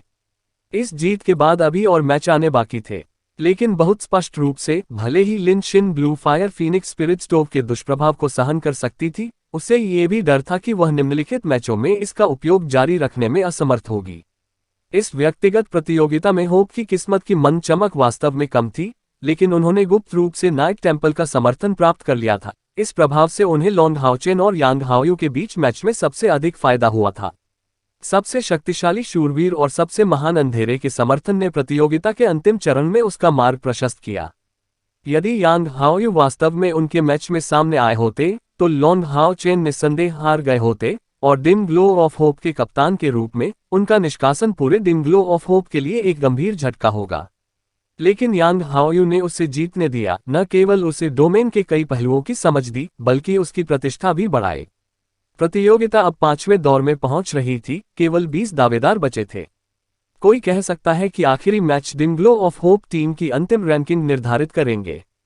अल्टीमेट डिफेंस के खिताब के साथ होली नाइट ने चतुराई से लिन शिन को जीत की पेशकश की थी, जिससे न केवल डिम ग्लो ऑफ होप को बड़ी संख्या में अंक मिले बल्कि शीर्ष 6 में एक सीट भी मिली। हालांकि चेन यंग अपना मैच हार गई थी, लेकिन उसने ली झेंगजी की ताकत को भी काफी हद तक खर्च कर दिया। लिन शिन आगे बढ़ चुके हैं और डिम ग्लो ऑफ होप के पास 3 महान शक्तियां हैं जिन्हें अभी भाग लेना था। कोई भी कह सकता है कि उनके पास प्रतियोगिता का शानदार मंच था। सिलेक्शन लाइट एक बार फिर चमकी, इस बार होप ब्लडी वॉर गॉडेस की मन चमक का चयन किया। वांग युवान का प्रतिद्वंद्वी मैच टेम्पल से 9वें चरण का अंतरिक्ष जादूगर और एक डोमेन क्षेत्ररक्षक भी निकला। उसकी आंखों में चमक आ गई। वांग युवान धीरे धीरे मैदान में दाखिल हुआ। हालांकि जिन विरोधियों का उन्हें सामना करना पड़ा वे विशेष रूप से शक्तिशाली नहीं थे, फिर भी वे इस प्रतियोगिता के शीर्ष स्तर पर थे। इसलिए वांग युवान वास्तव में कह सकता है कि उसने अंततः इस बिंदु तक पहुंचने के लिए ऊंट-कटारों और कांटों के बीच अपना रास्ता बनाया था। उसकी शक्ल बहुत शांत थी, लेकिन उसकी आंखों में एक शांत भाव था। जब मैंने देखा दूर के बूढ़े जादूगर को, उसने एक साधारण सज्जन व्यक्ति की सलामी दी। बूढ़े जादूगर ने भी अभिवादन का उत्तर दिया। लड़ाई के 5वें दौर में पहुंचने के बाद अब प्रत्येक मैच बेहद महत्वपूर्ण था। विजार्ड टेम्पल की ओर से ली झेंगजी पहले ही 6ठे दौर में पहुंच चुके थे। यदि वह किसी और को विजयी बना सकता है तो कम से कम जादूगर मंदिर अभी भी नाइट मंदिर को धमकी देने में सक्षम होगा। इसलिए जादूगर मंदिर से सभी दावेदारों को खत्म करना उनके लिए फायदेमंद होगा। एक जादू शुरू करते हुए बूढ़े जादूगर ने अपना दाहिना हाथ वांग युवान की ओर इशारा करते हुए उठाया।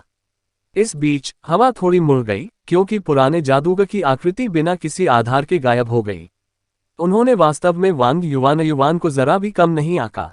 उसने शुरुआत में ही अपने डोमेन का उपयोग किया, क्योंकि उसने पहले ही वांग युवान की ताकत को देख लिया था और जानता था कि यह युवा लड़की एक डोमेन के साथ साथ एक पावरहाउस भी थी। इस प्रकार उसने लाभ लेने के लिए पहला कदम उठाया। ये चांदी की रोशनी मुड़ी हुई हवा में तैरती हुई पूरे मैदान में फैल गई। अंतरिक्ष तत्व अनिश्चितता से भरा था, उस तरह के डोमेन के भीतर कुछ भी बहुत प्रभावित होगा। वांग युवान अभी भी रक्त लाल चमक ब्लड डोमेन के रूप में गतिहीन खड़ा था, जो उसके पैरों के नीचे फैला हुआ था। ब्लड डोमेन फैल गया, लेकिन वांग युवान के आसपास केवल 3 मीटर की सीमा तक। खून के रंग के बालों से घिरी वह खूनी युद्ध देवी चकाचौंध से चमक रही थी।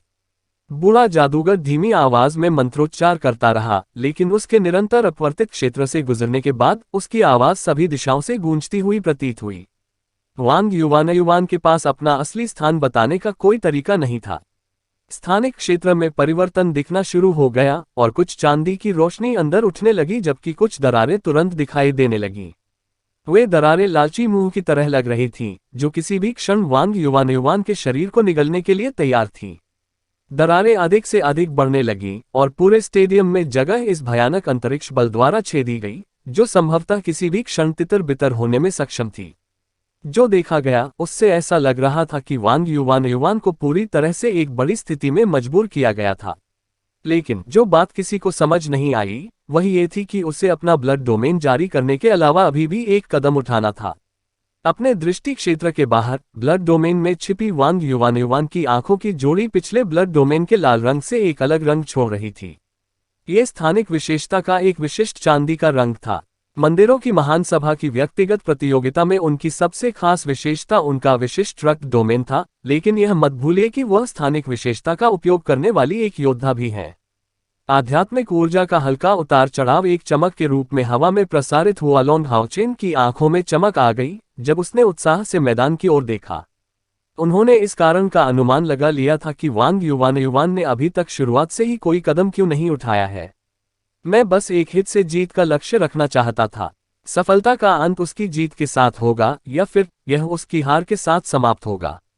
आशा की मंद किरण वास्तव में एक असाधारण और भाग्यशाली समूह कहा जा सकता है। उनमें से सभी पहले ही 9वें चरण को पार कर चुके थे। कुछ के पास अपने स्वयं के डोमेन भी थे, लेकिन उनके पास पावरहाउस के रूप में अनुभव की कमी थी। उनके विकास की गति बहुत तेज थी। हालांकि उनकी साधना पहले ही 9वें चरण तक पहुंच चुकी थी, उनमें से कुछ को 8वें चरण में लड़ाई का अनुभव भी नहीं हुआ था। 6 महान मंदिरों के उन अनुभवी दिग्गजों की तुलना में उनमें निश्चित रूप से कुछ हद तक ताकत की कमी थी, जिन्होंने अपना खुद का डोमेन चलाया था। अल्टीमेट शील्ड नाइट के विरुद्ध लिन शिन के पिछले मैच में ये दिखाई दे रहा था कि इस मानक में उनकी स्पष्टहीनता थी, जबकि अभी के लिए वांग युवान का प्रतिद्वंद्वी कोई पुशोवर नहीं था। शुरुआत में ही आमने सामने टकराने से वांग युवान की सफलता की संभावना वास्तव में अधिक नहीं होगी। अध्याय 707 बुद्धिमान खूनी युद्ध की देवी भाग 3। कोई नहीं जानता था कि आशा की धुंधली किरण के भीतर 9वें चरण की दूसरी रैंक तक पहुंचने वाले एकमात्र डोमेन धारक वास्तव में लॉन्ग हाओचेन और कयर थे। हालांकि चेन यंग र और वांग युवान के पास अपना स्वयं का डोमेन था, वे वास्तव में केवल 9वें चरण की पहली रैंक तक ही पहुंच पाए थे। 4 साल से अधिक समय तक गहन ध्यान करने के बाद साधना प्रक्रिया में उनकी अपनी महारत का एहसास चमत्कारिक रूप से हुआ। लेकिन उस चमत्कार से परे उनकी साधना में कमी अभी भी स्पष्ट बात थी। अन्यथा चेन यंग र आवश्यक रूप से ली झेंगजी से नहीं हारते, या कम से कम उन्हें और भी अधिक हद तक परेशान कर देते। चूंकि मंदिरों की महान सभा ने कुछ उपकरणों की भी अनुमति नहीं दी, आशा की मंद चमक की कमियां और भी अधिक दिखाई देने लगीं। यही कारण है कि वांग युवान ने शुरू से ही एक अलग दृष्टिकोण अपनाया और दूसरे प्रकार की लड़ाई का विकल्प चुना। वह अभी भी खड़ी थी, लेकिन वास्तव में उसने अपना सारा विचार युद्ध पर केंद्रित रखा, अपने प्रतिद्वंद्वी को एक हिट जीत दिलाने की रणनीति में एक छेद की तलाश की। शक्तिशाली स्थानिक डोमेन ने उस स्थान को संपीड़ित करना शुरू कर दिया जहां वांग युवान था। स्थानीय का दरारें अधिक से अधिक बढ़ती गईं। बैरियर के बाहर से ऐसा लग रहा था कि मैदान पर 1000 से अधिक स्थानिक अंतराल दिखाई दिए थे, जैसे कि वे किसी भी चीज को तुरंत कुचल रहे हों जिसे वे छूते हैं। तो क्या किया जा सकता है? वांग युवान कौन सा उत्तर चुनेंगे? कई दर्शकों के मन में यही मुद्दे उभर रहे थे। अंत में पहली स्थानिक दरार ने वांग युवान के ब्लड डोमेन से संपर्क बनाया। एक ध्वनि के साथ है उत्तेजित, जैसे गर्म लोहे के टुकड़े से बर्फ पिघल रही हो। वांग युवान का रक्त डोमेन हिंसक रूप से बुदबुदाया और वह स्थानिक दरार तुरंत गायब हो गई। लेकिन ध्यान देने पर कोई देखेगा कि वे स्थानिक दरारें रक्त डोमेन द्वारा जारी कुछ रक्त ऊर्जा को हटा रही थीं। ये तो बस एक शुरुआत थी। उस पहली दरार के बाद उनमें से और भी अधिक लोग वांग युवान की ओर बढ़े। उत्तेजित ध्वनियां गूंजती रहीं, एक के बाद एक स्थानिक दरारें रक्त क्षेत्र के साथ संपर्क बनाने के बाद तेजी से गायब हो गईं। लेकिन ये स्पष्ट था कि वांग युवान का ब्लड डोमेन तेजी से लहरा रहा था और अपनी शक्ति खो रहा था। दूसरे पक्ष ने जादू और डोमेन के मिश्रण का उपयोग किया क्योंकि वह अपने डोमेन के माध्यम से निष्क्रिय रूप से बचाव करती रही। विरोधाभास काफी स्पष्ट था। दोनों पक्षों के बीच टकराव जारी रहा। इस दौरान कई दर्शक पहले से ही अपना सिर हिला रहे थे। यहां तक कि ली झेंगजी के चेहरे पर भी मुस्कान आ गई और वह जोर से बुदबुदाने लगी, क्या ये लड़की किसी अवसर की तलाश में है? मैं एक को ढूंढ भी कैसे सकता हूं? ओल्ड यू की निपुणता ने उन्हें लगातार परिवर्तनों के मास्टर की उपाधि दी। कोई नियम ही नहीं है। वह एक आश्चर्यजनक हमला करने के लिए अपने क्षेत्र की विस्फोटक शक्ति पर भरोसा करना चाहती है, लेकिन उसका दर्द और भी गहरा होता जाएगा। सेमीफाइनल में विजार्ड टेम्पल से एक और पावरहाउस पाने के विचार से ली झेंगजी बेहतर मूड में आने से खुद को रोक नहीं सके। शायद उनकी आध्यात्मिक ऊर्जा वास्तव में अगले दौर के लिए भी पूरी तरह से भर जाएगी। हालांकि क्योंकि उन्होंने दो दानव तकनीकों का उपयोग किया था, तब तक अपने चरम पर पहुंचना वास्तव में चुनौतीपूर्ण होगा। समय दर सेकंड बीतता गया। इस दौरान वांग युवान का ब्लड डोमेन तब भी बहुत शक्तिशाली था, जब उसने जादू और स्थानिक डोमेन के संयोजन वाले हमले का सामना किया और इसे दृढ़ता से सहन किया। ब्लड डोमेन के सामने से कम कई हजार दरारें पहले ही गायब हो चुकी थीं। कईयर ने हल्की आह भरी, मुझे डर है कि युवान प्रतिद्वंद्वी के हमले में कोई रास्ता नहीं खोज पाएगा। ये जादूगर बहुत सावधान है। देखिए, जब वह अपने डोमेन के माध्यम से हमला करता है तो वह वास्तव में बेहद नियमित हमले करेगा, जिसमें एक हमले से लेकर कई हमले शामिल होंगे और दरारों की कठोरता बढ़ती ही जा रही है। अब अगर युवान आक्रामक हो जाती है तो उसके पकड़े जाने की संभावना और भी बढ़ जाएगी। ये बूढ़ा जादूगर बहुत चालाक है। यह महसूस करते हुए कि युवान की योजना क्या थी, उसने तुरंत एक जवाबी उपाय किया। यदि यह चलता रहा तो युवान अधिक समय तक नहीं टिकेगा। हाओ चेन ने कईयर का हाथ थपथपाते हुए घोषणा की, उसने उस पर भरोसा किया। युवान न केवल जिद्दी है बल्कि चतुर भी है। आपकी जन्मजात प्रतिभाएं भले ही सबसे कम हो, लेकिन फिर भी आपने असाधारण सफलता हासिल की है। उसके लिए 9वें चरण की दूसरी रैंक तक पहुंचने से पहले ही अपनी महारत हासिल कर लेनी चाहिए। ये पूरी तरह से उनकी बुद्धिमत्ता और सरलता को प्रदर्शित करता है। ये सोचकर लॉन्ग हाओचेन अपने पिछले गुरु असुर ये को याद करने से खुद को नहीं रोक सका। वह वास्तव में बहुत लंबे समय से उससे नहीं मिली थी। कौन जानता था कि नाइट टेम्पल ने उसे कहाँ भेजा था? लॉन्ग हाओचेन ने पहले अपने दादा से पूछा था, लेकिन लॉन्ग त्यानिंग ने उनसे एक शब्द भी नहीं कहा, केवल उन्हें बताया कि ये हुआ एक असाधारण और महत्वपूर्ण मिशन को अंजाम दे रहा था। इसलिए लॉन्ग हाओचेन को अभी तक अपने गुरु के प्रति सम्मान व्यक्त करने का अवसर नहीं मिला था। मैदान में वांग युवान का रक्त डोमेन, जो मूल रूप से 3 मीटर तक फैला था, धीरे धीरे 1 मीटर के व्यास तक संकुचित हो गया, जो उसके शरीर की रक्षा के लिए पर्याप्त था। बस इसे छोड़ दो, युवा लड़की। मैं तुम्हें ठेस पहुंचाना नहीं चाहता। बूढ़े जादूगर की आवाज सभी दिशाओं में गूंज उठी। उसका हमला धीमा हो गया। यह मंदिरों की महान सभा होने के कारण डोमेन का संपीड़न वास्तव में एक खतरनाक बात थी। अगर कुछ गलत हुआ तो युवान का जीवन खतरे में पड़ सकता है। लेकिन जैसे ही समकक्ष का डोमेन धीमा हुआ, उसने अंततः अपना कदम उठाया। उसकी गति वास्तव में बहुत अधिक थी। सभी दर्शकों ने केवल खून के रंग की रोशनी की चमक देखी जब वह अप्रत्याशित रूप से तुरंत अंतरिक्ष द्वार से गुजर गई। पूरा मंच तुरंत आश्चर्य की स्थिति में था। वास्तव में ये स्थानिक दरारें स्थानिक जादू के माध्यम से बनाई गई सभी स्थानिक अस्थिरताएं थीं, जो किसी भी टेलीपोर्टेशन को रोकती थीं। अंतरिक्ष न केवल अत्यधिक अस्थिर था, बल्कि यह किसी भी क्षण ढह भी सकता था। अंतरिक्ष की सभी दरारें अत्यधिक तीव्र चूषण बल से भर गई थीं। चीजों को आत्मसात करना उसकी सबसे बड़ी शक्तियों में से एक से अधिक कुछ नहीं था। अपने आप को इसमें झोंक देना सीधे तौर पर आत्महत्या करना है। लेकिन कौन उम्मीद कर सकता है कि वांग युवान ऐसा चुनाव करेगा? ये लड़की तो बहुत ही दृढ़ थी। क्या ऐसा हो सकता है कि वह जादूगर मंदिर के हाथों पराजित होने के बजाय अपनी जान का जुआ खेलती? आखिरकार मंदिरों की भव्य सभा के नियमों के आधार पर किसी के प्रतिद्वंद्वी को मारने से कोई व्यक्ति स्वतः ही अयोग्य हो जाएगा। यहां तक कि ली झेंगजी भी इस दृश्य को देखकर पूरी तरह आश्चर्यचकित दिखे। लेकिन अगले ही पल यहां सभी को अपनी अपनी गलती का एहसास हुआ। खूनी रोशनी की एक चमक में वांग युवान पहले से ही दूसरे बिंदु पर दिखाई दिया। इस सटीक क्षण में उनके चारों ओर असंख्य स्थानिक दरारें अधिक से अधिक अराजक होने लगीं। चूंकि पूरा मैदान किनारे पर स्थानिक दरारों से भरा हुआ था, जब वांग युवान गायब हो गया तो उनके दिमाग में केवल लाल रंग की धुंधली झलकियां देखी जा सकती थीं। लेकिन उस सटीक क्षण में कुछ ऐसा घटित हो रहा था जिसे कोई नहीं देख सका। अंतरिक्ष की दरारें एक के बाद एक गायब होने लगीं, जिससे धीरे धीरे मिडफील्ड की स्थिति का पता चलने लगा। इसलिए अद्भुत दृश्य घटित हुआ। वांग युवान शांति से वहां से उठ खड़ा हुआ। उसकी हथेली बूढ़े जादूगर के सिर पर चिपकी हुई थी। बाद वाले ने कोई जादू नहीं किया, बस वांग युवान को नासमझी से घूरता रहा। आपने ये कैसे हासिल किया? बूढ़े जादूगर ने असमंजस से भरे हुए पूछा। यह मेरे डोमेन के अंदर था और इसके चारों ओर बहुत सारी स्थानिक दरारें थीं। आपने संभवतः कुछ टेलीपोर्टेशन क्षमता का उपयोग नहीं किया होगा। मैं जानता हूं कि आपके पास एक स्पिरिट स्टोव है जो आपको टेलीपोर्ट करने की अनुमति देता है। मुझे समझ में नहीं आता कि आप अंतरिक्ष की दरारों से कैसे गुजर सकते हैं और ठीक मेरे सामने आ सकते हैं। मेरा डोमेन और जादू पूरी तरह से किसी भी नियमित पैटर्न से रहित है। वांग युवान ने शांति से उत्तर दिया। कोई भी कौशल ऐसा नहीं है जिसमें थोड़ी सी भी खामी न हो। ऐसा इसलिए है क्योंकि आपकी स्थानिक दरारें आपकी महारत से संचालित थीं कि उनमें से कई एक साथ प्रकट हुई। ये सचमुच जैसा कि आप कहते हैं, ये स्थानिक दरारें किसी भी नियमित पैटर्न से रहित हैं। लेकिन आप भूल गए हैं कि वे एक ही डोमेन से आते हैं और यही उनका सामान्य बिंदु है। ये सभी दरारें जो एक ही डोमेन से बनाई गई थीं, वे सभी एक दूसरे से जुड़ी हुई हैं। स्थानिक चैनल उन्हें मकड़ी के जाल की तरह तुरंत जोड़ने में सक्षम है। मैंने जो किया वह सब गणना के आधार पर किया गया। मैंने एक अंतरिक्ष चैनल चुना जिससे मैं आपके ठीक सामने जुड़ सकता था और मुझे बस यही चाहिए था।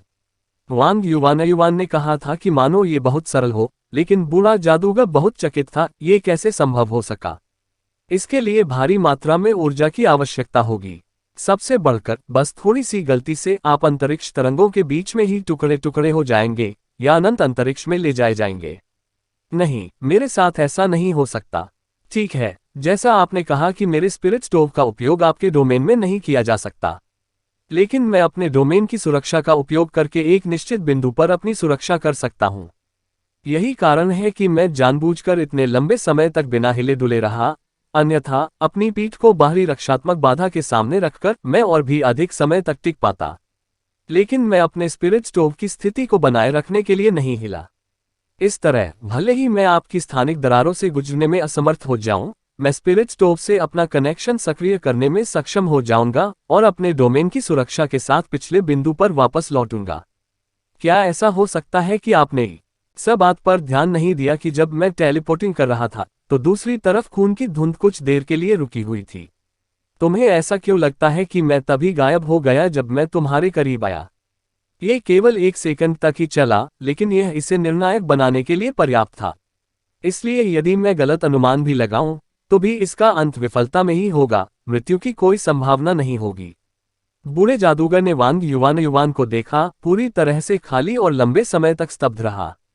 वांग युवान ने अपना हाथ हटा लिया और उसकी ओर एक योद्धा की तरह सलामी दी और मुड़कर मैदान से बाहर चला गया। एक पल वह बूढ़ा जादूगर अचानक वांग युवान की ओर चिल्लाया।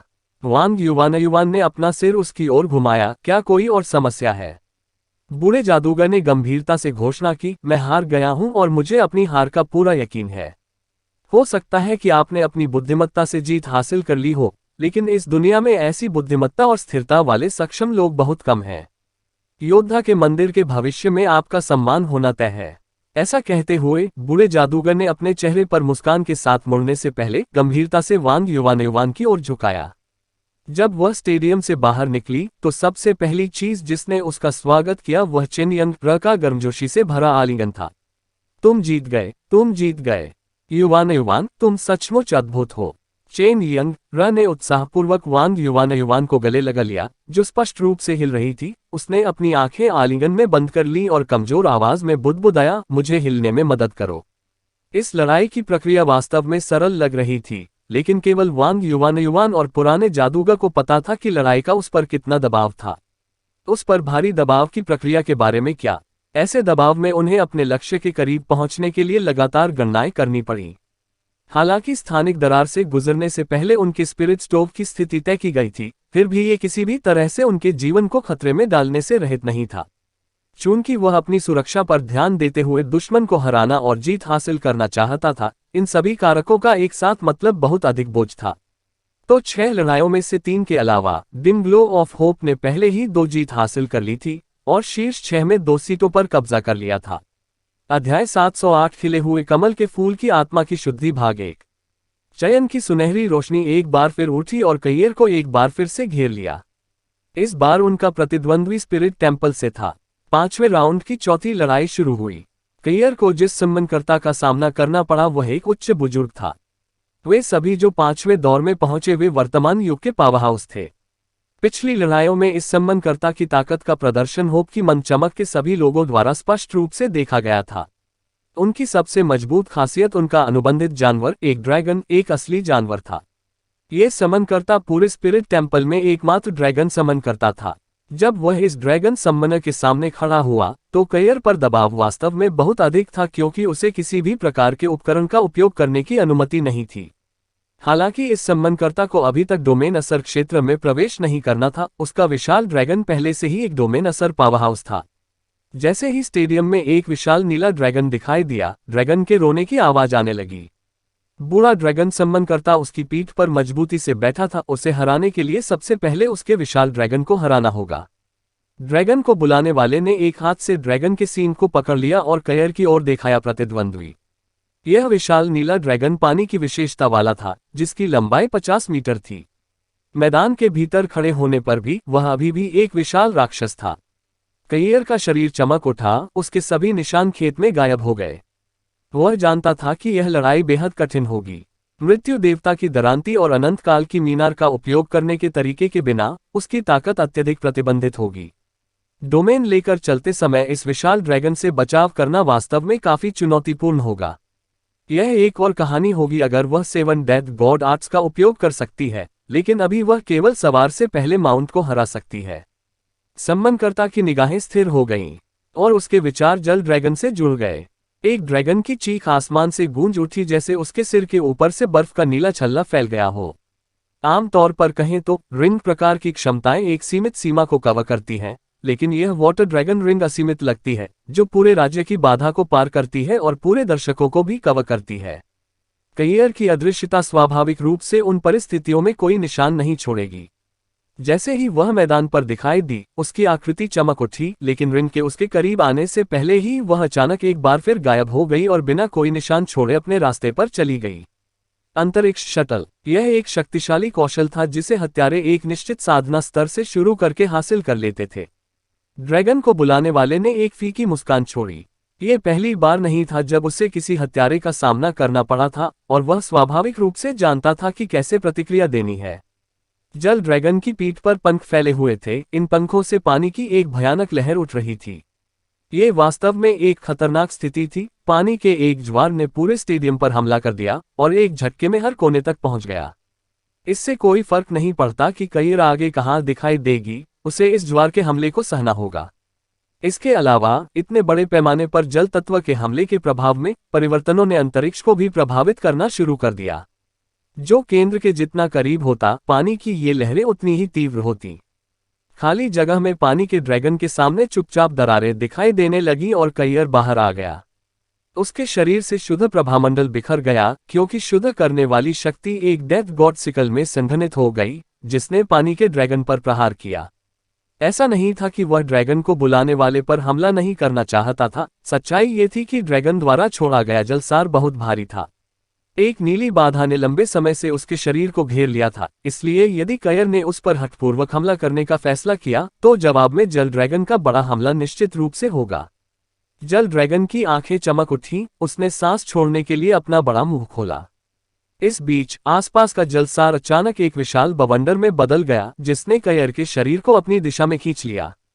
नीचे से पानी का एक विशाल खंभा दो तरफ से एक साथ हमला करते हुए ऊपर उठा। कैयर की आंखों में एक ठंडी चमक चमक उठी और उसके शरीर से एक सफेद आभा निकल गई। उस नर्म दिखने वाली सफेद चमक ने न केवल जल ड्रैगन की सांस छोड़ना बंद कर दिया, बल्कि आसपास के सभी जलसार को भी शुद्ध कर दिया। वह कैयर शुद्धिकरण डोमेन था। जल ड्रैगन ने दहाड़ लगाई, उसका विशाल फ्रेम थोड़ा कांप रहा था, स्पष्ट रूप से कैयर के शुद्धिकरण डोमेन के सामने बड़ी आशंका महसूस कर रहा था, लेकिन इस बीच उसने अपना स्वयं का डोमेन जारी कर दिया। एक नीले रंग ने पूरे स्टेडियम को घेर लिया, पानी का सार उत्साहपूर्वक स्पंदित हो रहा था मानो जीवित हो। बूंद बूंद करके पानी संघनित होकर छोटे छोटे ड्रैगन में बदल गया और तेजी से क्षेत्र से बाहर आ गया। उन्हें देखने पर वे बेहद वास्तविक लग रहे थे, सभी कयर की ओर बढ़ रहे थे। लेकिन उनके शरीर के चारों ओर सब कुछ अचानक भ्रामक हो गया, जैसे कि उन्होंने ड्रैगन को कयर से अलग करने के लिए एक नाकाबंदी बना ली हो। यह आत्मरक्षा के लिए ड्रैगन सम्मना द्वारा इस्तेमाल किया जाने वाला एक उपाय था, जिसमें डोमेन की शक्ति का एक हिस्सा खुद की रक्षा के लिए होता था। आखिरकार कायर मंदिरों की महान सभा में एकमात्र शेष हत्यारा था और उसके पास अपना खुद का एक डोमेन था। यदि डोमेन बल अचानक सील कर दिया गया तो क्या होगा? ड्रैगन को बुलाने वाले की ताकत यह विशाल ड्रैगन था। उनकी सभी क्षमताएं इस विशाल अजगर से संबंधित थीं, वे दोनों एक दूसरे के पूरक थे। उसकी आत्मा जल ड्रैगन के साथ जुड़ गई और युद्ध में जल ड्रैगन को आदेश दिया। न केवल जल ड्रैगन के तकनीकी पहलुओं को बढ़ावा देना, बल्कि इसकी आध्यात्मिक ऊर्जा को उत्तरार्ध की आध्यात्मिक ऊर्जा के साथ जोड़ना, परिणाम आध्यात्मिक ऊर्जा की 3 लाख इकाइयों तक पहुंच गया। छोटे जल ड्रैगन के हमले का सामना करते हुए कयर की आंखें चमक उठीं। शुद्धिकरण प्रकाश ऐसा था मानो वह असीमित हो, तेजी से फैल रहा हो। इसी बीच उन्होंने अपना दाहिना हाथ आगे बढ़ाते हुए ऊपर उठाया। उसकी निगाहों में कुछ जिद थी, साथ ही बड़ी बड़ी उम्मीदें भी थीं। प्यूरिफिकेशन डोमेन द्वारा बिखरी हुई पंखुड़ियां उसकी हथेली में एकत्रित होकर सिकुड़ने लगीं। इस प्रक्रिया में कयर के शरीर के आसपास का वातावरण एक भयानक बवंडर जैसा था। डोमेन के छोटे जल ड्रैगन उसके शरीर की एक निश्चित सीमा के भीतर ही उड़ने में कामयाब रहे, इससे पहले कि वे तुरंत टुकड़े टुकड़े हो जाते, गायब हो जाते और वापस पानी में बदल जाते। हालांकि कयर के आसपास शुद्धिकरण का प्रकाश आगे नहीं फैला, क्योंकि वह जल ड्रैगन के क्षेत्र को प्रभावित करने में असमर्थ था। उन सफेद पंखुड़ियों का तेजी से एक साथ आने का दृश्य बहुत सुंदर था। कयर एक अमर प्राणी की तरह हवा में तैरने लगा।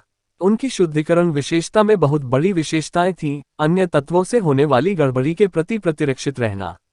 ये तब भी नहीं बदलेगा जब दूसरा पक्ष किसी डोमेन की शक्ति का उपयोग करेगा, चाहे वह और भी सघन क्यों न हो। अंत में जल का सार ही जल का सार था। ऐसी परिस्थितियों में जहां उस शुद्धिकरण प्रकाश ने हमला नहीं किया था, पानी के सार के पास उसके नीचे आने का कोई रास्ता नहीं था। जल ड्रैगन की निगाहें थोड़ी उन्मत्त लग रही थीं, कयर से एक बड़े खतरे को महसूस करते हुए।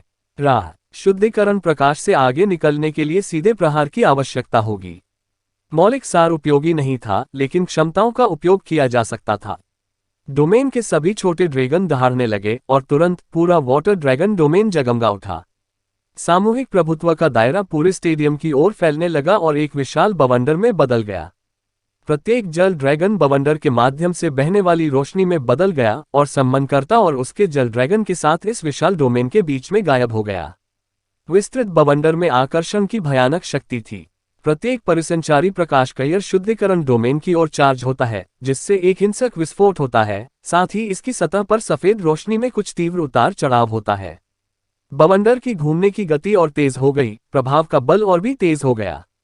लेकिन इसी क्षण कयर के हाथ में कमल का फूल खिल गया। महारत तकनीक, खिलता हुआ कमल का फूल। पिछली बार जब वह कमल का फूल टावर ऑफ इटर्निटी में प्रकट हुआ था, तब वह अपनी पूरी शक्ति पर नहीं था। लेकिन इस बार कयर ने बिना किसी अन्य विचार के इसका पूरी तरह से उपयोग किया। ये कयर की महारत की तकनीक थी जिस पर उसका पूरा नियंत्रण नहीं था, ठीक उसी तरह जैसे डेथ गॉड सिकल और टावर ऑफ इटर्निटी के बिना उसके पास सबसे मजबूत हमला था। लेकिन क्या यह महारत तकनीक वाटर ड्रैगन को हराने के लिए पर्याप्त होगी?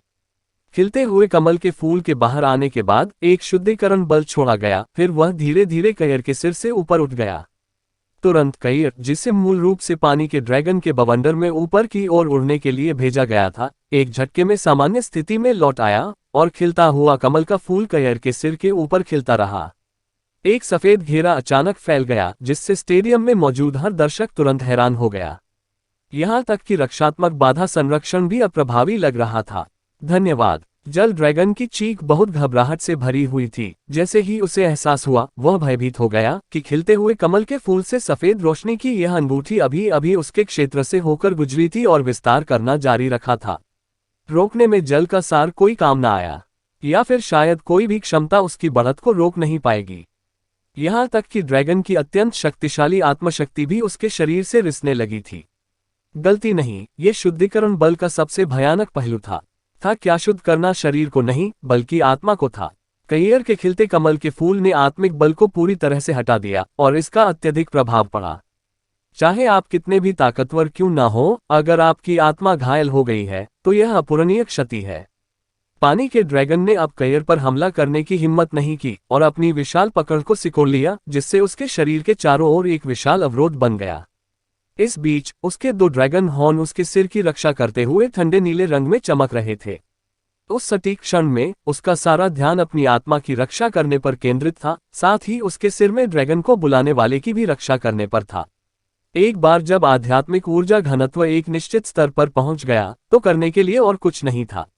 जल ड्रैगन ने महसूस किया कि कयर का शुद्धिकरण डोमेन वास्तव में अपने स्वयं के जल गुण को नहीं दबा रहा था, बल्कि इसके मरे हुए गुण को दबा रहा था। यदि वह कोई मरा हुआ प्राणी होता, भले ही वह दोगुना ताकतवर होता, तो खिलता हुआ कमल का फूल उसे एक झटके में राख में बिखेर देता।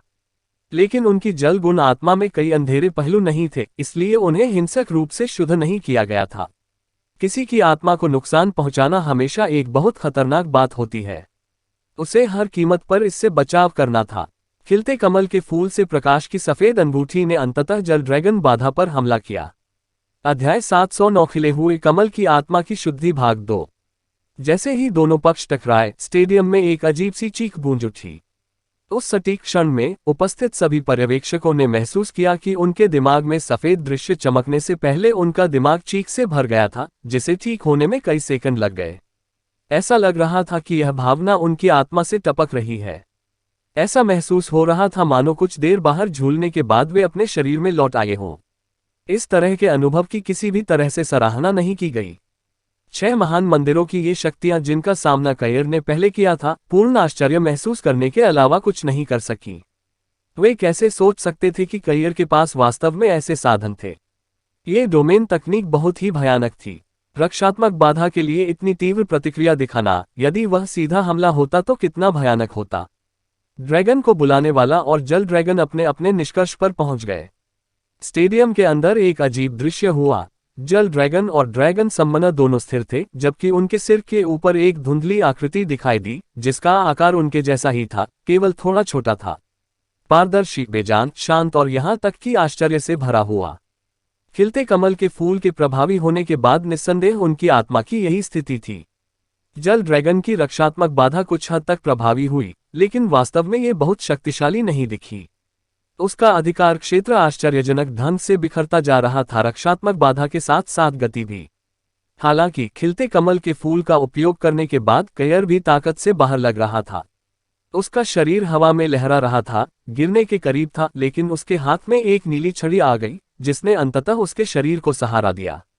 हालांकि उसके चेहरे पर पीलापन और शरीर में जोश की कमी के बावजूद कोई ये देख सकता था कि अब उसमें लड़ने की ज्यादा ताकत नहीं बची थी।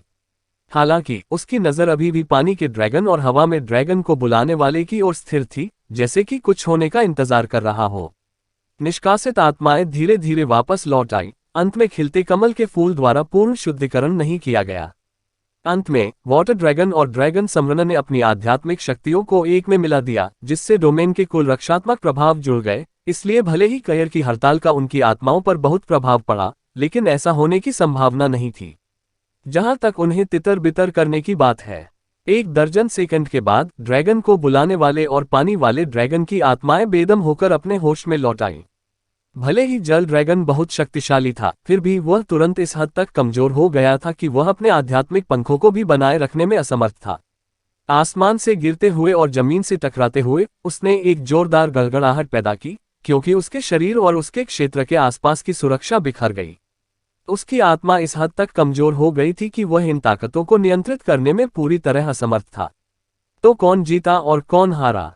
ग्रैंड अलायंस स्टेडियम में दर्शक मूल रूप से 6 महान मंदिरों के सभी पावरहाउस थे। लेकिन इस समय मैच का नतीजा लगभग कोई नहीं बता सका। कई की मास्टरी तकनीक को उनके महान आश्चर्य से लाभ हुआ। उन्होंने वाटर ड्रैगन की मास्टरी तकनीक और ड्रैगन सुमोना को जबरन तोड़ दिया। लेकिन जो देखा जा सकता था, कयर के पास कोई शेष ऊर्जा भी नहीं थी। साथ ही वाटर ड्रैगन और ड्रैगन समरन को उसकी तुलना में थोड़ा तेजी से ठीक होना चाहिए।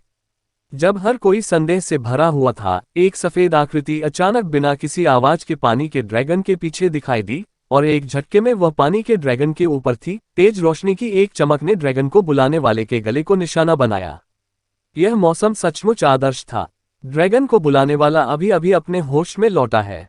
और अभी भी गिरते पानी के ड्रैगन के खौफ में है। ये पूरी तरह से व्याकुलता का समय था। जब तेज सफेद चमक उसके गले तक पहुंची तभी उसने अंततः प्रतिक्रिया की, लेकिन तब तक स्पष्ट रूप से बहुत देर हो चुकी थी। यदि वह श्वेत व्यक्ति उसकी हत्या करना चाहता तो वह पहले ही मर चुका होता। वह सफेद आकृति स्पष्ट रूप से कयिर थी, लेकिन एक भ्रामक कयिर थी जिसके डेथ गॉड सिकल को धीरे धीरे विलुप्त होने से पहले ड्रैगन समनकर्ता के गले पर हल्के से दबाया गया था। इसकी आशा कौन कर सकता है? ऐसा तभी हुआ जब विजेता पहले से ही ड्रैगन को बुलाने वाले ने आखिरकार प्रतिक्रिया व्यक्त की। ये छवि स्पष्ट रूप से कयिर द्वारा अपनी निपुणता तकनीक का उपयोग करने से पहले का बचा हुआ अवशेष थी। दूसरे शब्दों में, एक हमशक्ल को गुप्त रूप से अदृश्य अवस्था में रखा गया था। लेकिन कौन सा अन्य हत्यारा एक हमशक्ल को अदृश्य रख सकता है? चाहे ड्रैगन समनकर्ता कुछ भी सोच रहा हो, यह मैच अंततः उसकी हार थी। जरूरी नहीं कि वह उपकरण के बिना कयिर के खिलाफ ताकत में हार जाए, लेकिन उसकी जीत उसके विचित्र खिलते कमल के फूल और भव्य योजना में निहित है। वह स्पष्ट रूप से जानती थी कि उसका खिलता हुआ कमल का फूल बड़े पैमाने पर खपत के साथ आया था, जिसने उसे लड़ाई जारी रखने से भी रोक दिया था। उनके हमशक्ल की तैयारी इसी सटीक क्षण के लिए थी। सामान्य परिस्थितियों में उसका डोपेलगैंगर किसी भी तरह से प्रतिद्वंद्वी को घायल करने में सक्षम नहीं होगा, लेकिन कमल के फूल के हमले के झटके के कारण जल ड्रैगन का डोमेन तितर बितर हो गया और परिणामस्वरूप ड्रैगन समनर अपनी सबसे कमजोर स्थिति में था। ये केवल सर्वोत्तम अवसर की तलाश में था कि कयिर इतने लंबे समय से ड्रैगन को बुलाने वाले को घूर रहा था। कोई केवल ये स्वीकार कर सकता है कि कयिर की ताकत वास्तव में एक महान समय थी। संसार की पवित्र बेटी, भगवान की चुनी हुई होने के नाते उसके पास सामान्य हथियारों की पहुंच से परे शक्तिशाली क्षमताएं थीं। उदाहरण के लिए अदृश्यता का उपयोग करने के बाद और इस तरह छुपाकर अपने हमशक्ल को रखना। यहां तक कि जल ड्रैगन की महारत ने भी उसके अस्तित्व को साबित नहीं किया, जिससे समनकर्ता की हार उचित हो गई। उसका नीला बेद जमीन से टकराया, कयिर धीरे धीरे मैदान से बाहर चला गया। मैच पहले ही समाप्त हो चुका था और निश्चित रूप से 6 महान मंदिरों के पावरहाउस में से एक के रूप में ड्रैगन समनकर्ता स्वाभाविक रूप से बेशर्मी से कार्य नहीं कर सका, खासकर चेन जिडियन के देखते हुए। प्रतियोगिता के इस बिंदु पर आशा की मंद किरण व्यक्तिगत प्रतियोगिताओं के भव्य विजेता के रूप में समाप्त हो गई थी। 6 में से 4 स्टॉल वास्तव में उनके थे। लॉन्ग हाओ चेन बड़े स्टेडियम के प्रवेश द्वार पर खड़ा था, शांति से कयिर की वापसी का इंतजार कर रहा था। अपने नीले सरकंडे को जमीन से टकराते हुए देखकर लॉन्ग हाओ चेन की आंखें गर्मजोशी से भर गईं और वह स्पष्ट रूप से उस दृश्य को याद कर रहा था जब वह उस समय कयिर को हर दिन घर भेजता था। कयिर लॉन्ग हाओ चेन के पक्ष में शामिल हो गई, उसके चेहरे पर मुस्कान थी। हाओ चेन ने उसका हाथ खींच लिया था, वह अपनी सीटों पर पीछे झुक रही थी। इस बार चयन प्रकाश चलता रहा क्योंकि लॉन्ग हाओ चेन ने अवचेतन रूप से अपना सिर उठाया। इस दौर के केवल आखिरी 2 मैच बचे थे और डिम ग्लिमर ऑफ होप के कप्तान को अभी तक भाग लेना था। हालांकि इस चयन प्रकाश ने डिम ग्लिमर ऑफ होप सदस्यों में से किसी को भी लक्षित नहीं किया, बल्कि 2 अन्य प्रतिस्पर्धियों को, जिनमें से एक टेम्पल ऑफ का पावरहाउस था, लक्षित किया। एल नाइट और दूसरा आत्मा के मंदिर से। इसलिए आखिरी मैच स्वाभाविक रूप से लॉन्ग हाओ चेन और विजार्ड टेम्पल के आखिरी व्यक्ति के बीच होगा। ये देखकर कि यह मैच उसका नहीं था, लॉन्ग हाओ चेन ने हान यू पर अपना हाथ लहराया। हान यू को बहुत पहले ही लॉन्ग हाओ चेन के निर्देश प्राप्त हो गए थे। क्योंकि उसे पहले ही बाहर कर दिया गया था, वह प्रतियोगियों के प्रतीक्षा कक्ष के अंदर नहीं था, बल्कि अधिक दूर के दर्शक कक्ष में था। लॉन्ग हाओ चेन का संकेत पाकर हान यू ने धीरे से अपनी आंखें बंद करने से पहले अपनी समझ व्यक्त करते हुए हल्के से सिर हिलाया। किसी ने ध्यान नहीं दिया कि आशा की मंद चमक के रैंकों में से कयिर, वांग युवान और लिन शिन सभी की पीठ पर रोशनी के सुनहरे धब्बे थे, लेकिन उनकी सीटों के पीछे झुकने से यह रोशनी पूरी तरह छिप गई। केवल आशा की धुंधली किरण के लोगों को एहसास हुआ कि क्या हो रहा था। ये हान यू के blessing of light spirit stove के प्रभाव थे। खेती में उनकी उन्नति के साथ साथ हान यू का blessing of light spiritual stove कुल मिलाकर 2 बार विकसित हुआ था। प्रकाश का वर्तमान आशीर्वाद केवल एक निर्धारित क्षेत्र में ही पुनर्प्राप्त नहीं हुआ, इससे भी महत्वपूर्ण बात यह है कि हान यू का आशीर्वाद सोल बाइंडिंग चेन के माध्यम से दूसरों तक पहुंचाया जा सकता है। एक निश्चित सीमा पर जंजीरों के माध्यम से वह अपने साथी ग्लिमरिंग होप साथियों को उनकी आध्यात्मिक ऊर्जा को पुनः प्राप्त करने में सहायता करने में सक्षम था। और लक्ष्य जितने कम होंगे, सहायता उतनी ही तेजी से प्राप्त होगी। लॉन्ग हाओचेन ने हान यू को पहले संकेत नहीं दिया था। इसका कारण ये था कि उसका स्पिरिट स्टोव अभी भी दिन में केवल एक बार इस्तेमाल किया जा सकता था, इसलिए इसे सबसे महत्वपूर्ण समय पर किया जाना था। अब जबकि पांचवा मैच शुरू हो चुका था, लिन शिन, वांग युवान और कयर सभी ने बहुत अधिक आध्यात्मिक ऊर्जा का उपभोग किया था और इसके बाद उन्हें छठे मैच में भी हिस्सा लेना होगा, जिसके बाद तुरंत छठा राउंड शुरू हो जाएगा और उन्हें संभलने का समय नहीं मिलेगा। यदि लॉन्ग हाओचेन को पांचवें मैच में भाग लेने के लिए चयन प्रकाश द्वारा चुना गया था, तो शायद वह बेहतर लाभ प्राप्त करने के लिए blessing of light spirit stove के उपयोग में थोड़ी देरी कर सकता था, लेकिन अब स्पष्ट रूप से सबसे अच्छा समय था। इस स्थिति में सक्रियता को आगे लाने का कारण ये था कि चूंकि उनके पास अनंत काल का हृदय था, इसलिए आध्यात्मिक ऊर्जा पुनर्प्राप्ति दूसरों के शीर्ष पर थी। इस बात से कोई इनकार नहीं कर सकता कि हान यू का आवेग एक प्रकार की धोखाधड़ी थी, लेकिन लॉन्ग हाओचेन इसके प्रति सहिष्णु था, क्योंकि वह जो कुछ भी कर रहा था वह टेम्पल अलायंस को और अधिक विकसित होने देने के लिए था।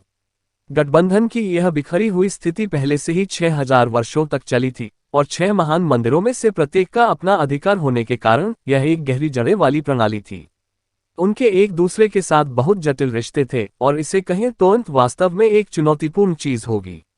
एकमात्र तरीका ये होगा कि उन सभी को प्रतिबद्ध किया जाए, लेकिन यदि आप सफल भी हो गए तो भी वास्तविकता में गुणात्मक परिवर्तन संभवतः बहुत अच्छे नहीं होंगे। तो लॉन्ग हाओचेन पहले ही इस निष्कर्ष पर पहुंच चुके थे कि उन्हें मंदिरों की भव्य सभा में आशा की मंद चमक को वास्तव में भीड़ से अलग दिखाना होगा। हालांकि उनकी बुनियादें कमजोर थीं और उन पर केवल कुछ ही लोग भरोसा कर सकते थे, लेकिन उनके अपने अनूठे फायदे भी थे। उनमें से प्रत्येक ने अपने अपने मंदिरों में जो पद धारण किए थे, उन्हें छोड़ने के बाद भी उनमें स्वाभाविक रूप से अच्छे स्वभाव थे। इतनी सारी चीजों का अनुभव करने के बाद और आज मुद्दे पर आकर लॉन्ग हाओचेन का मानना था कि यह उनकी अपरिहार्य जिम्मेदारी होगी। उनकी योजना की खातिर एक नए गठबंधन की स्थापना की जानी थी, जहां उन्हें किंड्रेड ऑफ लाइट के रूप में अग्रणी शख्सियतों में से एक बनना था। आशा की धुंधली किरण की एकता और ताकत के माध्यम से वे गठबंधन के पुनर्गठन में सबसे बड़े योगदानकर्ता होंगे। अध्याय 710 खिले हुए कमल के फूल की आत्मा की शुद्धि भाग 3। इस योजना को हासिल करने के लिए थोड़ी सी भी धोखाधड़ी कोई समस्या नहीं थी, क्योंकि अंतिम परिणाम सबसे महत्वपूर्ण था। लॉन्ग हाओचेन का मानना था कि उनके व्यक्तिगत प्रदर्शन ने गठबंधन के उच्च पदस्थों के भारी बहुमत को पहले ही आश्वस्त कर दिया था। वे मंदिरों की महान बैठक में जितना आगे जा सकते थे और उनका परिणाम जितना अधिक होता, बैठक समाप्त होने के बाद उन्हें उतना ही अधिक वजन मिलता और उन्हें उतना ही अधिक समर्थन प्राप्त होता। मैच जोरदार चल रहा था। स्पिरिट टेम्पल और नाइट टेम्पल में केवल एक ही व्यक्ति बचा था। यह मैच तय करेगा कि वे शीर्ष 6 में पहुंच पाएंगे या नहीं। यही कारण है कि प्रतिस्पर्धा विशेष रूप से भयंकर थी। इन दो शक्तियों के बीच झड़पों के कारण अक्सर रक्षात्मक बाधा में दरारें दिखाई देती थीं, जिसे कई रेफरी द्वारा लगातार मजबूत किया जाता था। कोई नहीं जानता था कि आशा की मंद चमक वाले वे 3 लोग आश्चर्यजनक गति से अपनी आध्यात्मिक ऊर्जा पुनः प्राप्त कर रहे थे। Blessing of light spirit stove की निरंतर पुनर्प्राप्ति अत्यंत उपयोगी थी। ये केवल उसके ठीक होने में तेजी लाने के बारे में भी नहीं था, क्योंकि हान यू उसके माध्यम से अपनी आध्यात्म का ऊर्जा भी स्थानांतरित कर सकता था, अत्यधिक पवित्रता की मौलिक शक्ति को स्थानांतरित कर सकता था। यह एक ऐसा मामला था जिसे उन्होंने अनंत काल के टॉवर में शुद्ध आध्यात्मिक ऊर्जा के अवशोषण के कारण समझा था। अपनी खेती के बढ़ने के साथ हान यू का झुकाव समर्थन प्रकार की ओर बढ़ता जा रहा था। यहां तक कि 9वें चरण में एक शुद्ध समर्थन भी काफी शक्तिशाली पावरहाउस था और हान यू का अपना लक्ष्य था, जो एक दिव्य शूरवीर बनना था। मैच पूरे 1.25 घंटे तक चला। अंततः मैच समाप्त होने से पहले दोनों पक्षों को बहुत करीबी मुकाबले का सामना करना पड़ा, लेकिन अंततः अंत में एक डोमेन ले जाने वाले शूरवीर ने एक कदम आगे बढ़ाया और अंततः जीत हासिल की। लेकिन यह उनकी आध्यात्मिक ऊर्जा की भारी खपत के साथ एक बहुत ही करीबी जीत थी, और यहां तक कि उनका डोमेन भी अपनी सीमा तक पहुंच गया था। जाहिर तौर पर उन्हें पूरी तरह से ठीक होने में काफी समय लगेगा। अंत में लॉन्ग हाओचेन चयन प्रकाश की आवश्यकता के बिना मंच पर चले गए, शेष जादूगर के साथ मैदान में प्रवेश किया। इसके परिणामों के साथ प्रारंभिक चरण में आशा की मंद किरण का प्रदर्शन पहले से ही एक अचल स्थिति में पहुंच गया है। वह अंतिम शूरवीर वास्तव में अपनी सीमा के करीब होने के कारण मंच छोड़ने के बाद सीधे लगभग बेहोश हो गया था। डिम ग्लिमर ऑफ होप में 3 योग्य सदस्य होने से वे संभवतः कम से कम एक राउंड पास कर लेंगे, जो उन्हें शीर्ष 3 में सीट की गारंटी देगा। हालांकि ली झेंगजी अपनी आध्यात्मिक ऊर्जा को पुनः प्राप्त करने के लिए अपना सब कुछ दे रहे थे, लेकिन उनकी पिछली खपत काफी थी। भले ही वह शीर्ष 3 में पहुंच जाए, लेकिन उम्मीद की मंद चमक संभवतः अंतिम सीट ले लेगी। हालांकि यह मुख्य रूप से इस मैच पर निर्भर था। वे सभी जानते थे कि लॉन्ग हाओ चेन उनके कप्तान होने के साथ साथ सबसे मजबूत सदस्य भी थे। उसकी जीत की उच्च संभावनाओं के अलावा अगर वह इस मैच में बाहर हो जाता है तो निश्चित रूप से इस जादूगर के लिए भी यह आसान नहीं होगा। यदि डिम ग्लिमर ऑफ होप ने अंतिम 3 स्थानों में से 2 स्थान ले लिए तो इसके 2 सदस्य अंतिम 3 व्यक्ति राउंड रॉबिन टूर्नामेंट को अस्वीकार कर सकते हैं, इसलिए उन्हें व्यक्तिगत प्रतियोगिता का अंतिम चैंपियन माना जा सकता है। इस प्रकार इस बिंदु पर आशा की मंद चमक पहले से ही बहुत सुरक्षित स्थिति में थी। लॉन्ग हाओ चेन ने पीला वस्त्र पहनकर शांतिपूर्वक विरोधी जादूगर का सामना किया। वह कोई जादुई वस्त्र नहीं था, लेकिन स्पष्ट रूप से उसके मौलिक गुण को दर्शाता था। इस प्रकार वह एक पृथ्वी जादूगर था। शीर्ष 12 के बीच फाइनल मैच शुरू होने से पहले उन दोनों ने एक दूसरे को दृढ़ दृष्टि से देखा। लॉन्ग हाओ चेन ने इस बार तुरंत लाइट गॉड डोमेन का उपयोग नहीं किया। एक कदम आगे बढ़ाते हुए उसकी पीठ पर लगे 6 पंख चमक उठे और फड़फड़ाने लगे, जैसे ही उसका शरीर प्रकाश के बोल्ट की तरह आगे बढ़ा। चमकती बिजली, एक सुनहरा हेक्साग्राम धीरे धीरे जहां था वहां से फैल गया। दिव्य यूनिकॉर्न धीरे धीरे लॉन्ग हाओ चेन के पीछे हवा में ऊंचे उठने के लिए अपने पंख फड़फड़ाते हुए दिखाई दिया। फ्लैश लाइटनिंग कास्टिंग के दौरान लॉन्ग हाओ चेन ने पहले ही स्पिरिट माउंटेन के माध्यम से भारी तलवारों की एक जोड़ी बना ली थी, जिससे प्रतिद्वंद्वी पर क्रॉस स्ट्राइक शुरू हो गई थी। पृथ्वी जादूगर बिल्कुल भी नहीं घबरा रहा था। उसके हाथों ने उसकी छाती के सामने एक इशारा किया। तुरंत लॉन्ग हाओ चेन को लगा कि उसका शरीर डूब रहा है, उसकी गति बहुत कम हो गई है। वह ग्रेविटी तकनीक थी। इस बीच पृथ्वी जादूगर ने एक योद्धा की तरह हाओ चेन का स्वागत करने के लिए दूर से हथेली पर हमला करने का लक्ष्य रखा। एक भयानक दृश्य सामने आया। 20 मीटर से अधिक ऊंची एक पहाड़ी अचानक हवा में लॉन्ग हाओ चेन से टकराने के रास्ते पर दिखाई दी। क्रॉस्ड स्वॉर्ड स्ट्राइक उस पहाड़ी पर जोर से गिरी, क्योंकि लॉन्ग हाओ चेन का शरीर तनावग्रस्त हो गया। हर किसी की नज़र में लॉन्ग हाओ चेन को चकमा देने में सक्षम होना चाहिए था। हालांकि यह अचानक आया और यह एक त्वरित रिहाई थी। वह पहाड़ी वास्तव में बड़ी और मोटी थी। दुर्घटना कोई अच्छा समाधान नहीं था और बस रास्ते से हट जाना ही काफी लग रहा था, क्योंकि वह बड़ी पहाड़ी वैसे भी ज्यादा उपयोगी नहीं होगी। लेकिन हाओ चेन ने ऐसा नहीं किया। उसका शरीर फिर से पहाड़ी से टकराने के लिए चमक उठा। तुरंत मध्य हवा में रुकना। पृथ्वी जादूगर ये जानकर कांप उठा कि प्रतिद्वंद्वी ने उसके जादू को समझ लिया है। वह वास्तव में लॉन्ग हाओ चेन को चकमा देना चाहता था, क्योंकि यह पहाड़ी एक शक्तिशाली ग्रेविटी तकनीक को ढालने के लिए सिर्फ एक सहारा थी। लेकिन पहाड़ी को सीधे सिकोड़कर उसने अगले कदम को स्पष्ट रूप से काट दिया था। पृथ्वी जादूगर ने तुरंत मंत्रोच्चार किया। वह पहाड़ी केवल 3 सेकंड के लिए रुकी थी और एक विस्फोट की आवाज आई। जैसे ही तलवार का इरादा हवा में उठा, अनगिनत चट्टानें सभी दिशाओं में गिरी। उस पर भरोसा करते हुए लॉन्ग हाओ चेन ने जबरन इस पहाड़ी को तोड़ दिया और अगले ही पल उसने सीधे जादूगर पर हमला कर दिया। इसके 6 पंखों ने इसे वास्तव में जबरदस्त गति प्रदान की। इसके अलावा उसके पास फ्लैश लाइटनिंग की मदद थी, इसलिए पृथ्वी जादूगर के पास बचने का कोई रास्ता नहीं था। उस स्थिति में हो सकता है कि आप प्रयास भी न करें। एक पारदर्शी अवरोध ने उसके शरीर को घेर लिया था, जो स्पिरिट माउंटेन से निकली लॉन्ग हाओ चेन की तलवारों की जोड़ी से टकराने पर तेज कर्कश आवाजों की श्रृंखला उत्पन्न करता था। लेकिन वह अवरोध अभी भी खड़ा था और उस पर क्षति का कोई स्पष्ट निशान नहीं था। क्या बढ़िया बचाव है! यदि कोई ध्यान दे तो उसे पता चलेगा कि पारदर्शी अवरोध कोई सामान्य अवरोध जैसा नहीं था। ऐसा लगता था कि इसकी सतह पर अनगिनत कट थे, जो सूरज की रोशनी में पॉलिश किए हुए हीरे की तरह शानदार चमक पैदा करते थे।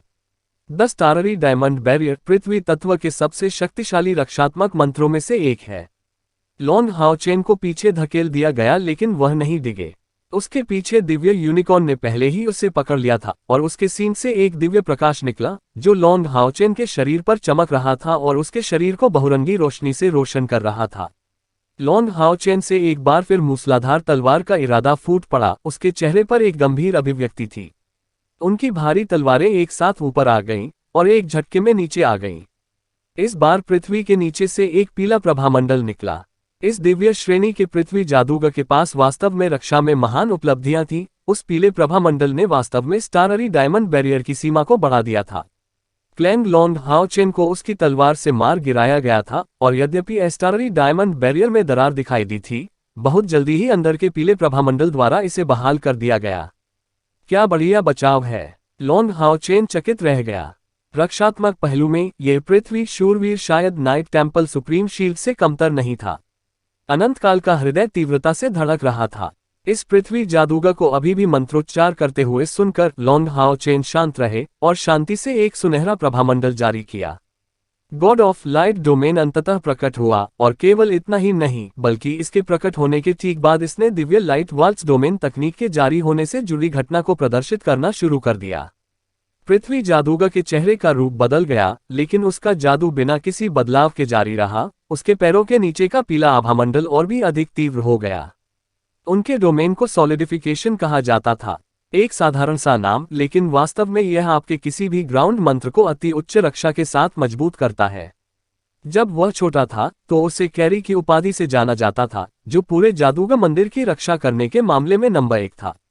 यहाँ तक कि ली झेंगजी को भी उसे हराने के लिए बहुत सारी जादुई शक्ति खर्च करने की आवश्यकता होगी। मैच जीतने के लिए खेती के अंतर पर भरोसा करना होगा।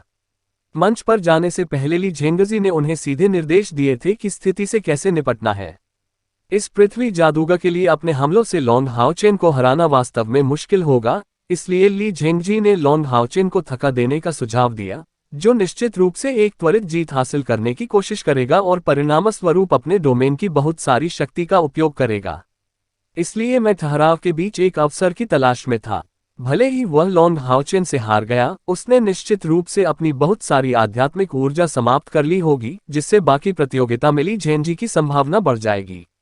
हालांकि ली झेंगजी को पता था कि डिम ग्लो ऑफ होप को शीर्ष 3 में 2 स्थान हासिल करने चाहिए। वह शायद अंतिम नामित चैंपियन नहीं होगा, फिर भी वह अपने पास मौजूद हर चीज के साथ जीत के लिए प्रयास करेगा। उनकी नज़र में हाल की करियर का डोमेन वास्तव में विचित्र था। उसने पहले ही अपनी बहुत सारी ऊर्जा खर्च कर दी थी, परिणामस्वरूप लॉन्ग हाओ चेन अकेला वास्तव में उसके लिए खतरा हो सकता था। लॉन्ग हाओ चेन का डिवाइन लाइट वाल्स पहले ही 2 बार जारी किया जा चुका था। इसकी मात्रा पहली बार की तुलना में स्पष्ट रूप से कम थी।